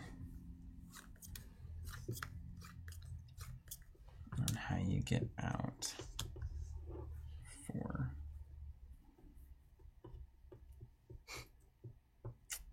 You're coming in with a 4-card hand next turn. Nick Webb asking. You've got potatoes. I'll go 4 here. Nick Webb asking, I don't think I have attack potatoes. And maybe I do, all non-attacks. If you guys could wish for anything in Everfest, what would it be? Flip with Winter's Bite, play Winter's Bite. Frostbite and discard a card? Mm-hmm. Or pay a resource? Pay 1, yeah.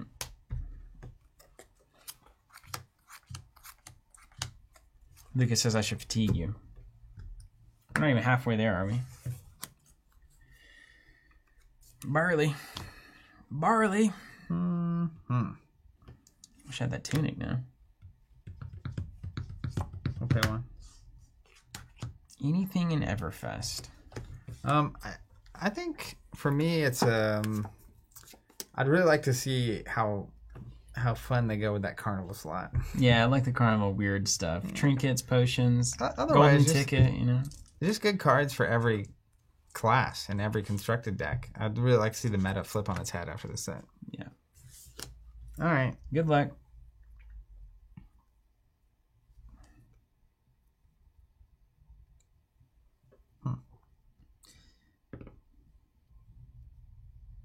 We'll just Twine Lightning for 4.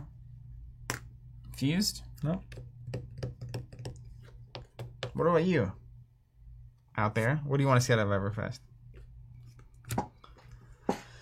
Watch out for that lightning press.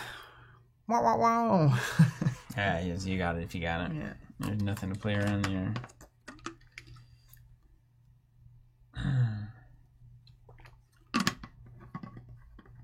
I think this is right. It's 1 card either way. Let's go 3. Take 1? Mm-hmm.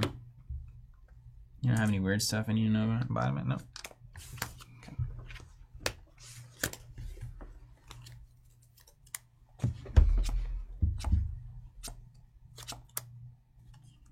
Okay, we need some things to go right here. They could go right, actually. Big Swa saying Bravo support. I'm into it. Ugh. I like Bravo. I like a tacky Bravo. I know you do. It's disgusting. Andrew says he wants funnel cake. Funnel cake sounds delicious. By the time we're done with stream, I'm usually pretty hungry. And it sounds good. 3 of a kind. Oh, YOLO. Go to the slot machine here. Speaking of a carnival. Jim Valoon wants another merchant. I'd like an adult version of Shiana. This is gross. Good? No. Bad. Not. It's actually, yes, quite bad. Sometimes you go to that poker table. Sometimes you eat the bar and well. Sometimes the bar eats you. There are particular hands you could have had here that would have been devastating. Oh my gosh, like there's basically, if the ice card is here, is really good. But you know what I was thinking when I was playing Azalea was like the ratios of attacks and non-attacks and defense was not thrilling enough. I wanted also to add in a fuse element to give myself a few different ways to julienne the potato, as it were. Yeah, I mean, I like the variety, the spice and the variety you're adding in the kitchen here. Mm-hmm. Very good. It's very good. It's just so close. Brett says that definitely makes it better, Zach, saying, boy, you could have hit some good things here. Well, when I tell you what I'm sitting on it's after all just this so close. happens, it'll make sense. That's why I said that. Okay. Given that it's not what we want, but it is something. It is what you've got. You don't know what you've got till it's gone. Beautiful. Okay, thank you. Yeah. Beautiful lyrics. Thank you. All right, Icequake. Here comes the clown car. It's worth noting. I've drawn 3 of a kind off of 3 of a kind every time this that's the video. worst. Yeah. Let's load a Remorseless at +1. Mm-hmm. Let's pay to shoot said Remorseless at 7. If it hits, you get a Frostbite token. It's pretty good. And at least if you take it fully, you can't play any cards. But take it fully, you can Shock Charmers me to the grave. I suppose I could, yeah. Yeah. So I'm gonna block for 3.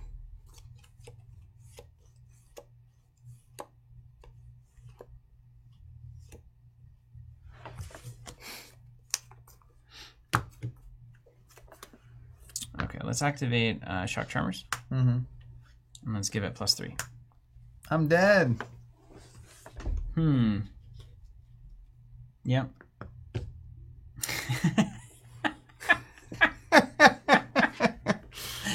I can't block. I hate this deck.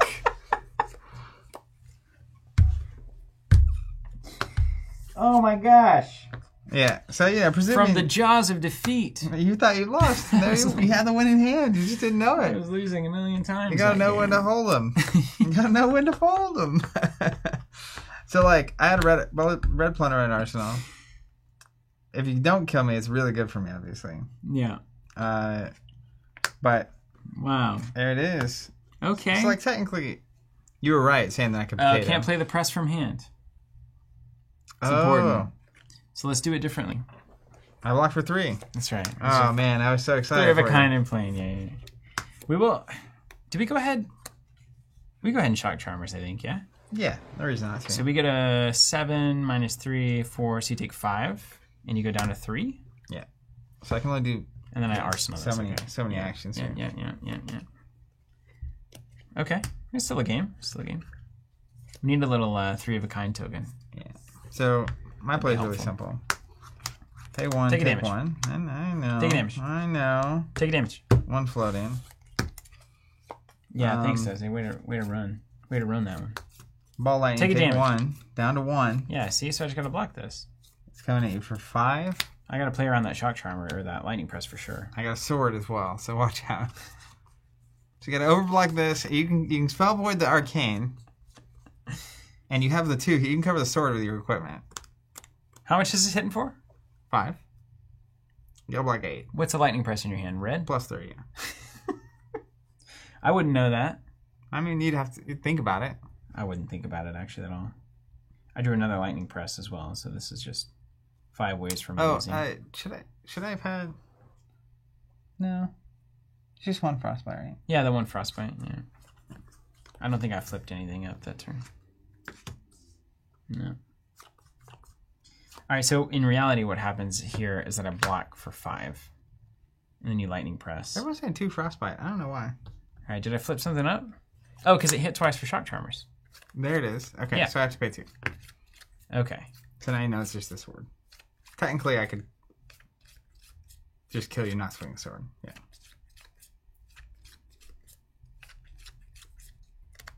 I can't play on the Lightning Press here. I mean, you could cover it. Your equipment can cover the sword. Yeah. Technically. What's funny, though, is like I literally Can't. I literally can't. I can block for 7.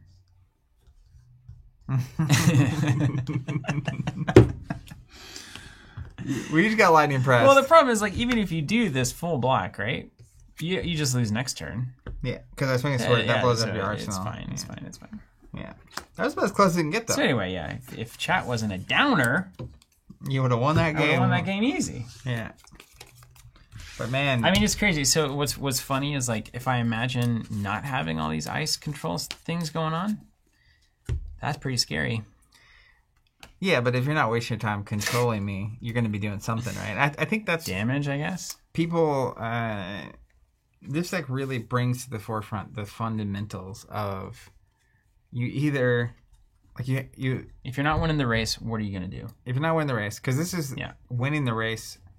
It's threatening hit effects. They're really strong. So if your deck is built in the old style, where someone wasn't moving this fast, then you essentially could, because like the pressure it's putting on is you kind of have to block or you let them get out of control. Yeah, it's like Katsu on steroids. Yeah, it reminds me of after we played that game. I was Bravo for a while, and then you played Rhinar, and Bravo was really good against Azalea because I could block with a couple cards and still do what I wanted to do. And my whole curve was built around the idea that I was going to block with a couple cards most of the time. And sometimes you don't. You dominate, crippling, crush, whatever. But then you played Rhinar and you kept giving me 0 cards to block with.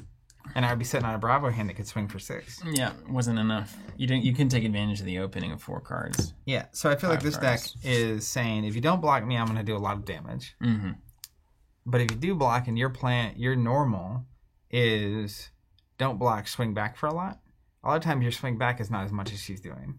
So then your deck has to have a plan that is blocking with a couple cards and doing something. Yeah. It's got to be doing a lot. Yeah. But that's why I think you see, like I have it built, maybe we'll play it next week. Is it just beating other aggro decks? Is that why it's really come into its own? Because like aren't all control decks trying to do exactly that? Block with 2 to 3 cards and then do something in return? Yeah, and that's what you see the control decks sticking around. You see Lexi around, you see Oldham around, you see Bravo doing quite well still. Mm-hmm. But then the aggro decks that are just aggro aren't moving as fast or threatening as many hit effects as this. Yeah. I'd love to know where Boltyn lands on this one. We can play that as well. It can't be good. I didn't think that about Earth, though, and then I was surprised that it was fine. Well, Earth is less fast. Mm-hmm. And there's not really the breakpoints are so strong. I'm not sure there's a strong fatigue option here. Yeah, it's tough. It's like wide and I think points. when Briar knows you're doing fatigue too, they can add 10 cards and not really change their ratios. Mm-hmm. You mean zeros? Yeah, I mean just the number of attacks, non-attacks, resource curve, all that kind of stuff. Yeah, and it was only 1 frostbite, by the way, because it's a hit effect. Anyway, well, out of the frying pan into the frying pan, man. Yeah, but you can see, I mean, those games are pretty close. I think if you played that deck a lot, I could see why it could get to the point where it's a good match. I think if we did this 20 times or so, and I kind of knew where my actual power was coming from, I was like very protective of the channel mount frigid. Yeah. And was like doing everything I could to land the frost locks instead of anything else, holding the weave ice and setting up those dominate arrows. I think it's clear that this is a good answer. It is not surprising that Yuki is winning a big event with this kind of a deck. Yeah, and I do think that is clearly, like Ranger in general, the whole time, the amount of work it takes to do what you're doing is higher. Oldham feels the same way to me. Like, there's more crunchy math going on for littler effect. Yeah. But they also have scenarios that you just can't do anything about. True. So I can run the math on how to attack with Briar very quickly once you get used to it. But, like, that's what I'm doing. Right. I'm not stopping you. I'm not affecting. All I'm doing is threatening damage. I think that's always been that always has impacted a player base in any of these kinds of games, is that there's always the deck that is easy to play, that is very good. And then everybody gets, upset about it because it's like, I'm having to work so hard and think so much to like be on par with what you're doing. Yeah. And why is it that your job is so easy compared to mine and I'm only 50-50 at best against it? We've seen it a ton in pretty much every game has that deck. But mini decks like that a lot of the times. I feel like it's obviously not, it's apples and oranges as it were, but it reminds me of the what's her name? Dorinthia deck early, which is, I think, once you start understanding this deck and what it's doing, it's very linear. it's explosive. It does a lot of damage. Play cards do damage. It's not. The tricks are limited. The things they're doing to affect the opponent are limited. Obviously, ice is literally giving me tokens the whole time. Mm-hmm. You're making my life harder. You're making me discard cards. And I'm never putting that pressure on you. I'm just saying, here's 4 damage, and if it hits, I draw a card. Yeah. Just fundies. It's just the fundies. It may be worth, I mean, if I was, like in the Boltyn deck, for instance, I think I would consider bringing in Fate Foreseen and Sink Below in this matchup. I think it's the only way to gain any amount of tempo on those exchanges. I think it's super efficient, right? Your card for card is so strong. Because, like, you spend 1 card, even a Snatch, it's like you're stopping 2, technically. Mm-hmm. Or anything with Plunder Run, if you block with a 3 and a 4, you're actually stopping the extra. It's basically I can match your 2 cards for my 2 cards. Yeah.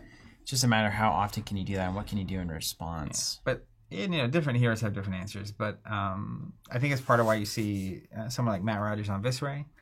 So Viserai is really good about blocking and still doing something. He can build Rune Chance, and then any hero that doesn't want to ever block arcane damage, Viserai is also really good into. Mm-hmm. Things like Meet and Greet get super efficient.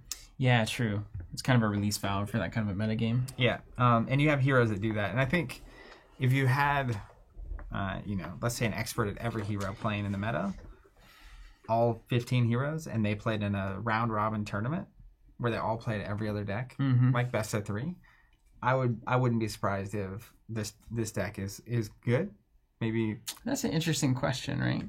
It's a really interesting question. Obviously, no meta does that. Yeah. Because it kind of is feeling like the Runeblade thing is just really punishing if you're not blocking. Is that kind of a Runeblade thing? Because like I'm thinking about, well, no, it's not. That's actually a lot of heroes.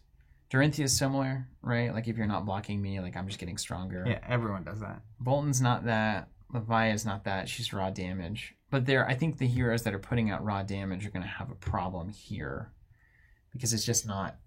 It's not fast enough, and it's not compounding like they are, and it's not defensive enough where it can hold off the compounding effects and still do their big damage. Yeah, and I think decks that can play the aggro role, I guess Viserai is a great choice, but he can play the aggro role, but he can also pivot into a more defensive stance against this and actually make it happen. Is that what we call mid-range in the game these days? Yeah, that's definitely mid-range. Yeah. Are really strong because you can play aggro when the aggro favors you, and you can not when it doesn't. Yeah. And even the reality there, you kept seeing the hands where it's like sometimes you present something really bad for me and I just can't do anything about it.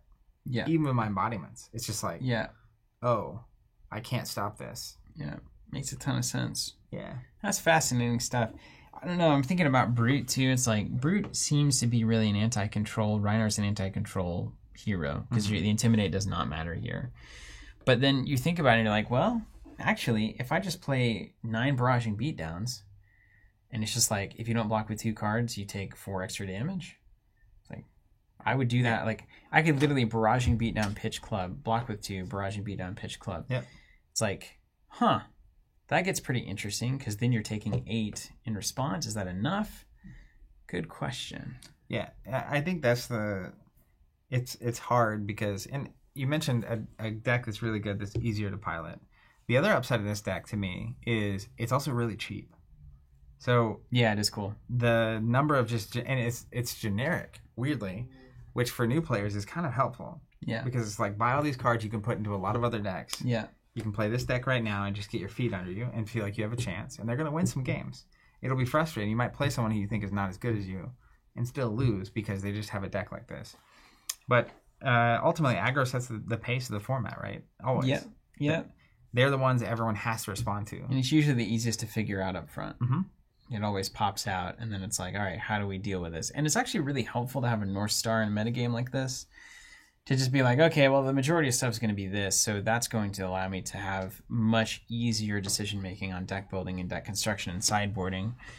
Same with Chain. Like, it was really nice. Having to prepare for 13 different heroes is, like, impossible, but one main one, it's like, okay, we can get into this. And I think in both cases, the easy way of that being beneficial is this is how fast your deck has to go, and if it can't, you have to be controlling them in some way. Yeah. If you're not going as fast as the fastest deck, you need a different way to race. Yeah, you gotta play on a different axis. That's for sure. Yeah, and Shane said that, right? I remember I was like, I have to win by turn 6. Mm-hmm. Yeah. I'm done attacking at turn 6 because at Shackle 6 or 7, you do not get a chance. Yeah, it's done. And that totally made me retool both Bravo and Viscerae. It's like, oh, this is not a 15-turn game anymore. You think this will be known as the Ruined Blade phase of Flesh and Blood? Maybe. Like a year from now, 2 years from now? I bet it's going to be some time before we get a new Ruined Blade. Do you think Everfest is going to give other classes tools that will bring things more in obvious alignment? That's the real question. I mean, like, is there a design philosophy here that, because the thing that's notable is that Monarch comes out and Monarch heroes do well. In compared to what the meta was that existed, it kind of cracked it open and changed the perception of the game. And then Tales comes out and it cracks what was the previous meta, and now Briar and Lexi and Oldhim are doing well. And so if that maybe signals that like there's a planned understanding of how metas may well go based on the cards that we're putting out there in the pool. You hope that's the case. But then it stands to reason that if that's known, Everfest would understand that things like Lightning Briar are going to be fairly strong going into that set. What kind of tools should we give other classes to give them a bit of a pressure release on that matchup? Yeah, I mean, I would be shocked if it's really challenging for a development team to know. It's almost how I feel when people talk about the government. Yeah, and like them being this like all-knowing, all-powerful, synchronized system, right? Where it's like I imagine they test a lot, and they're having to test limited, they're having to test constructed, and they have a general sense, and there's an equation, of course, on all these cards that you can tell there's some sort of. I think they say everything adds up to 8 now. That's the key. So it's pitch value plus its defense, offense, and then cost minus or something. It all comes around to 8. Some math. Yeah. So there's that they have going for them. Of course, they missed because they had the pre-release banning. The Duskblade particularly was the alarming one. I think another thing that's maybe relevant about this process is, from the way they describe it, Monarch was actually the first set. And then they scaled it back. So I'm curious. They talk a lot about the 5-6 years of development before they started hitting print. So I genuinely wonder when the pre-Monarch heroes started getting developed.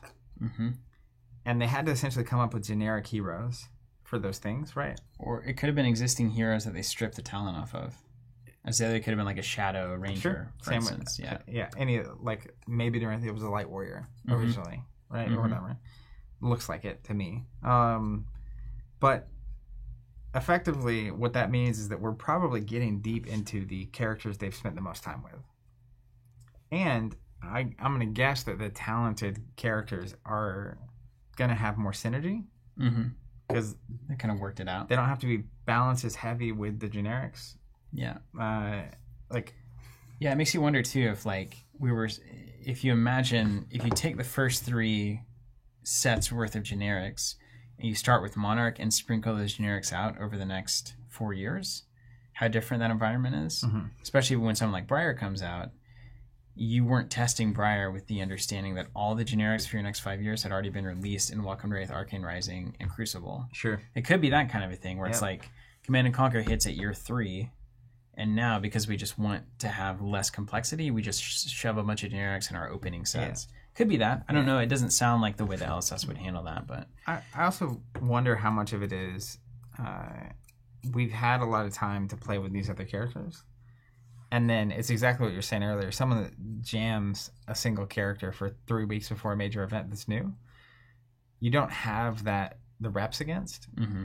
And it's like in any game, when you can actually surprise your opponent genuinely, you can win a lot of games. Absolutely. Like the first time I played against Lightning Briar, my odds of winning were very low. Yeah, super low. Because Earth Briar is the same way for me. Yeah. I was like, Yeah, so I think a lot of it goes there, where it's just like, how much of your win rate is just because people haven't figured it out yet?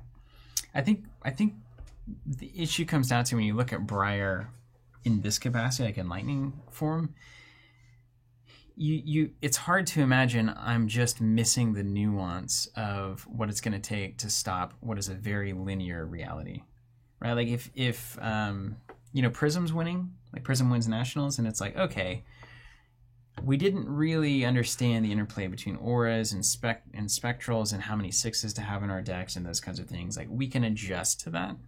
When it's like slamming the gas pedal on generic attacks, it's like, I was already planning for aggro decks to do that. Mm-hmm. So how do I plan harder? How do I adapt harder to this? Because like, it's the same strategy that Katsu's been doing the whole time. Send big attack, or 4, 3, 8, 6 damage attacks that if you don't block them, they do more. It's like, if you couldn't beat Katsu, you can't beat Lightning Briar. But if you could beat Katsu, I don't think that means you can beat Lightning Briar. It's like a more effective version of that. Yeah. Well, I think I would be really curious to know the average damage output through like 6 or 7 turns for just solo, just doing your thing. Briar versus Katsu versus Chain. We could run that.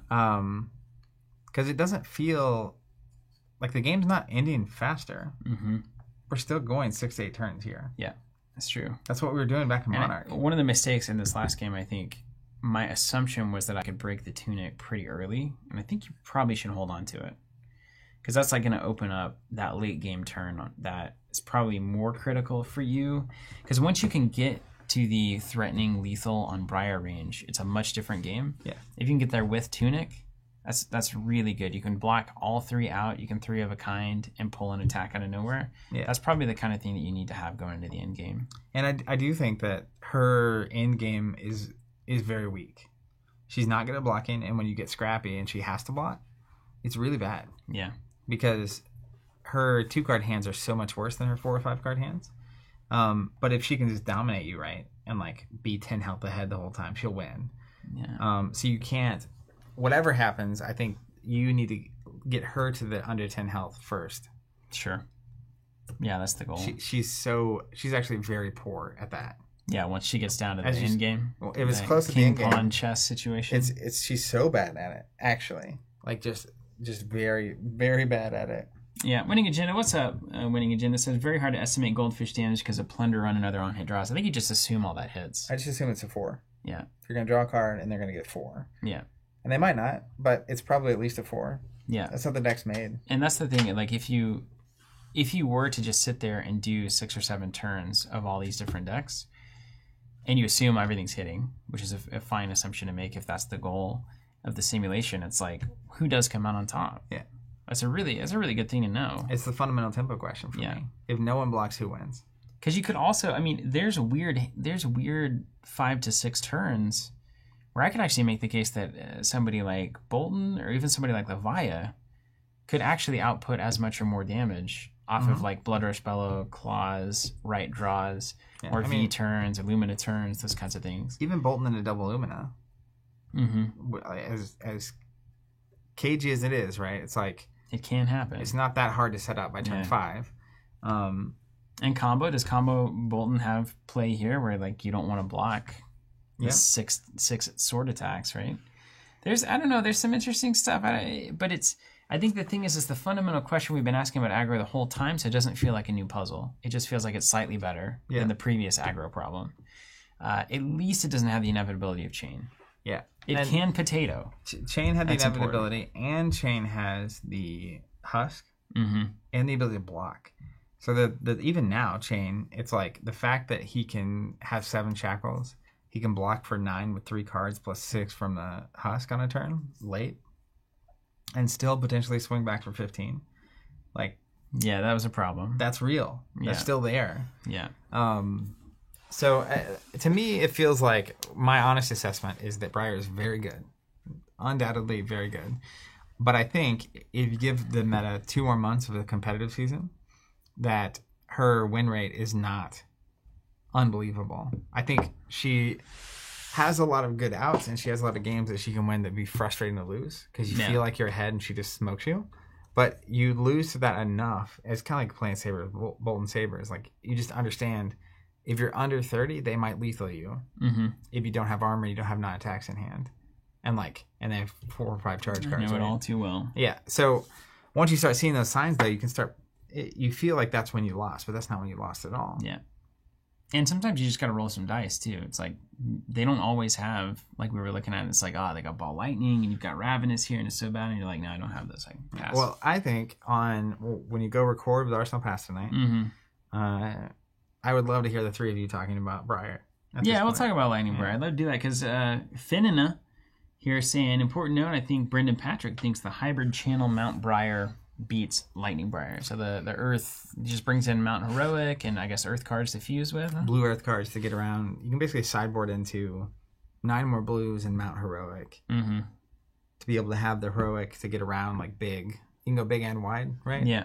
And against Ice, it gives you more blues right to play That's the game. Good, yeah. But I've played against the hybrid. I don't think it's better. All right, let's go.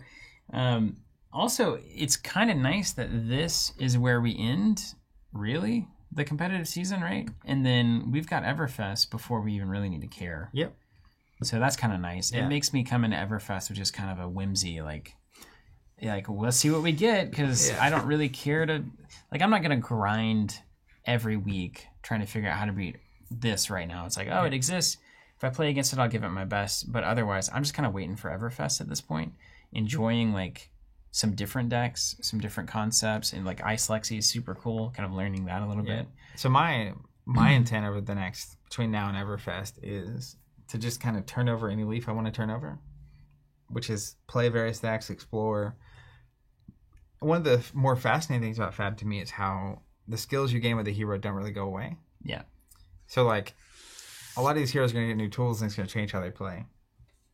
But getting reps with a certain hero now, it's like, helps so much. There's just not, like, it doesn't shift so much that the hero is like so different. Like in a lot of games, a lot of cards would even get not even playable anymore. Yeah. And so the whole deck feels different. But somehow this game, I don't feel like as much of a, getting Viscera reps in when he wasn't as good is relevant practice, learning all the lines. Still relevant. It's actually an amazing thing. Every one of these heroes has their little shtick, and you just have to learn it and feel it. It's like playing Bolton and Cards and Soul. It's like playing Prism and learning when to drop the auras. Like that stuff all sticks. Yeah. And it's like it all stays no matter what new cards we get. But that's a good example of like early on I lost a whole lot to Prism. Mm-hmm.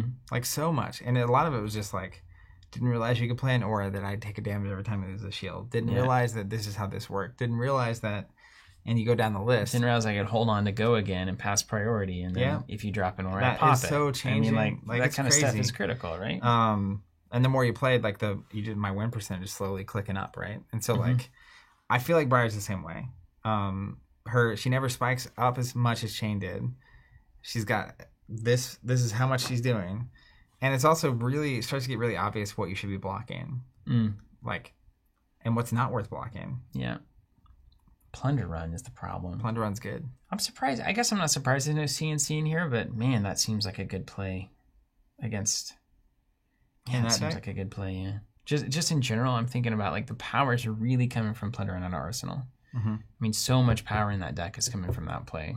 It's like, how do you shut that down? Technically, the Frostbite's supposed to do that, I guess. Yeah, I mean, the other part of that is Plunder from hand is almost just as bad. Yeah, not weird. It's disgusting. It's because the effect floats. So, not getting the +3 is less efficient, of course. You got to block their whole turn out, yeah. Yes, because every card you don't block is maybe 4, but it also is maybe more than that.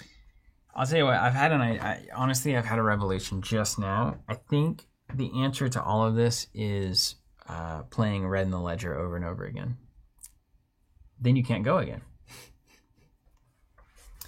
Hey, all right, everybody. I'll do the same with the Spinal Crash and Bravo. We're going to get out of here. Van, hey, just some comments before we do. Just got the boards. Love them. Love that you're here, Van, and here every day. It's amazing. Thank you. We truly are honored by that. To have everybody out there who's consistently watching is just an absolute pleasure. Winning a Genesis had big congrats on the gold skull cap. Zach, well deserved after all your work the past few months. This Jesse? Am I reading Jesse right now? Winning agenda? Yeah, that makes sense. Your content has been 100 emoji lately, guys. 100%. So that's great. What game next? Ryan over there says sign up for the December League now. It is time. I agree. We're about to charge for that. Yeah, hey, this is a great time to do that. Honestly, going into the December month, I have a sneaking suspicion that the vast majority of people in the Covenant Discord League are not going to be jamming Earthbriar or Lightning Briar 24/7. So you'll see a lot of diversity in the matchups. If you're a new player, it's a great learning experience. Webcam setups are very, very simple. It's not nearly as hard as you think, and there's a lot of great options on a budget and even just using your phone. So we get people in the Discord all the time that are giving a screenshot of their webcam setup saying, is this good enough? And it's like always great, right?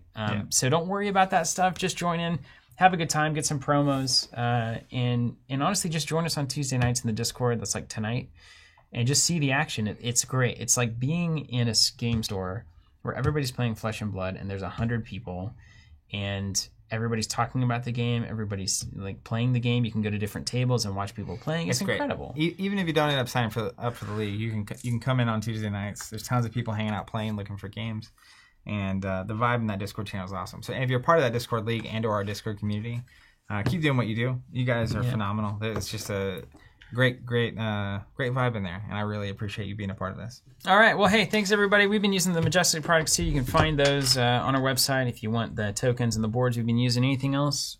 If you happen to celebrate, have a great Thanksgiving. Be safe out there, and thank you to all of you for being a part of this. It really does mean the world to us.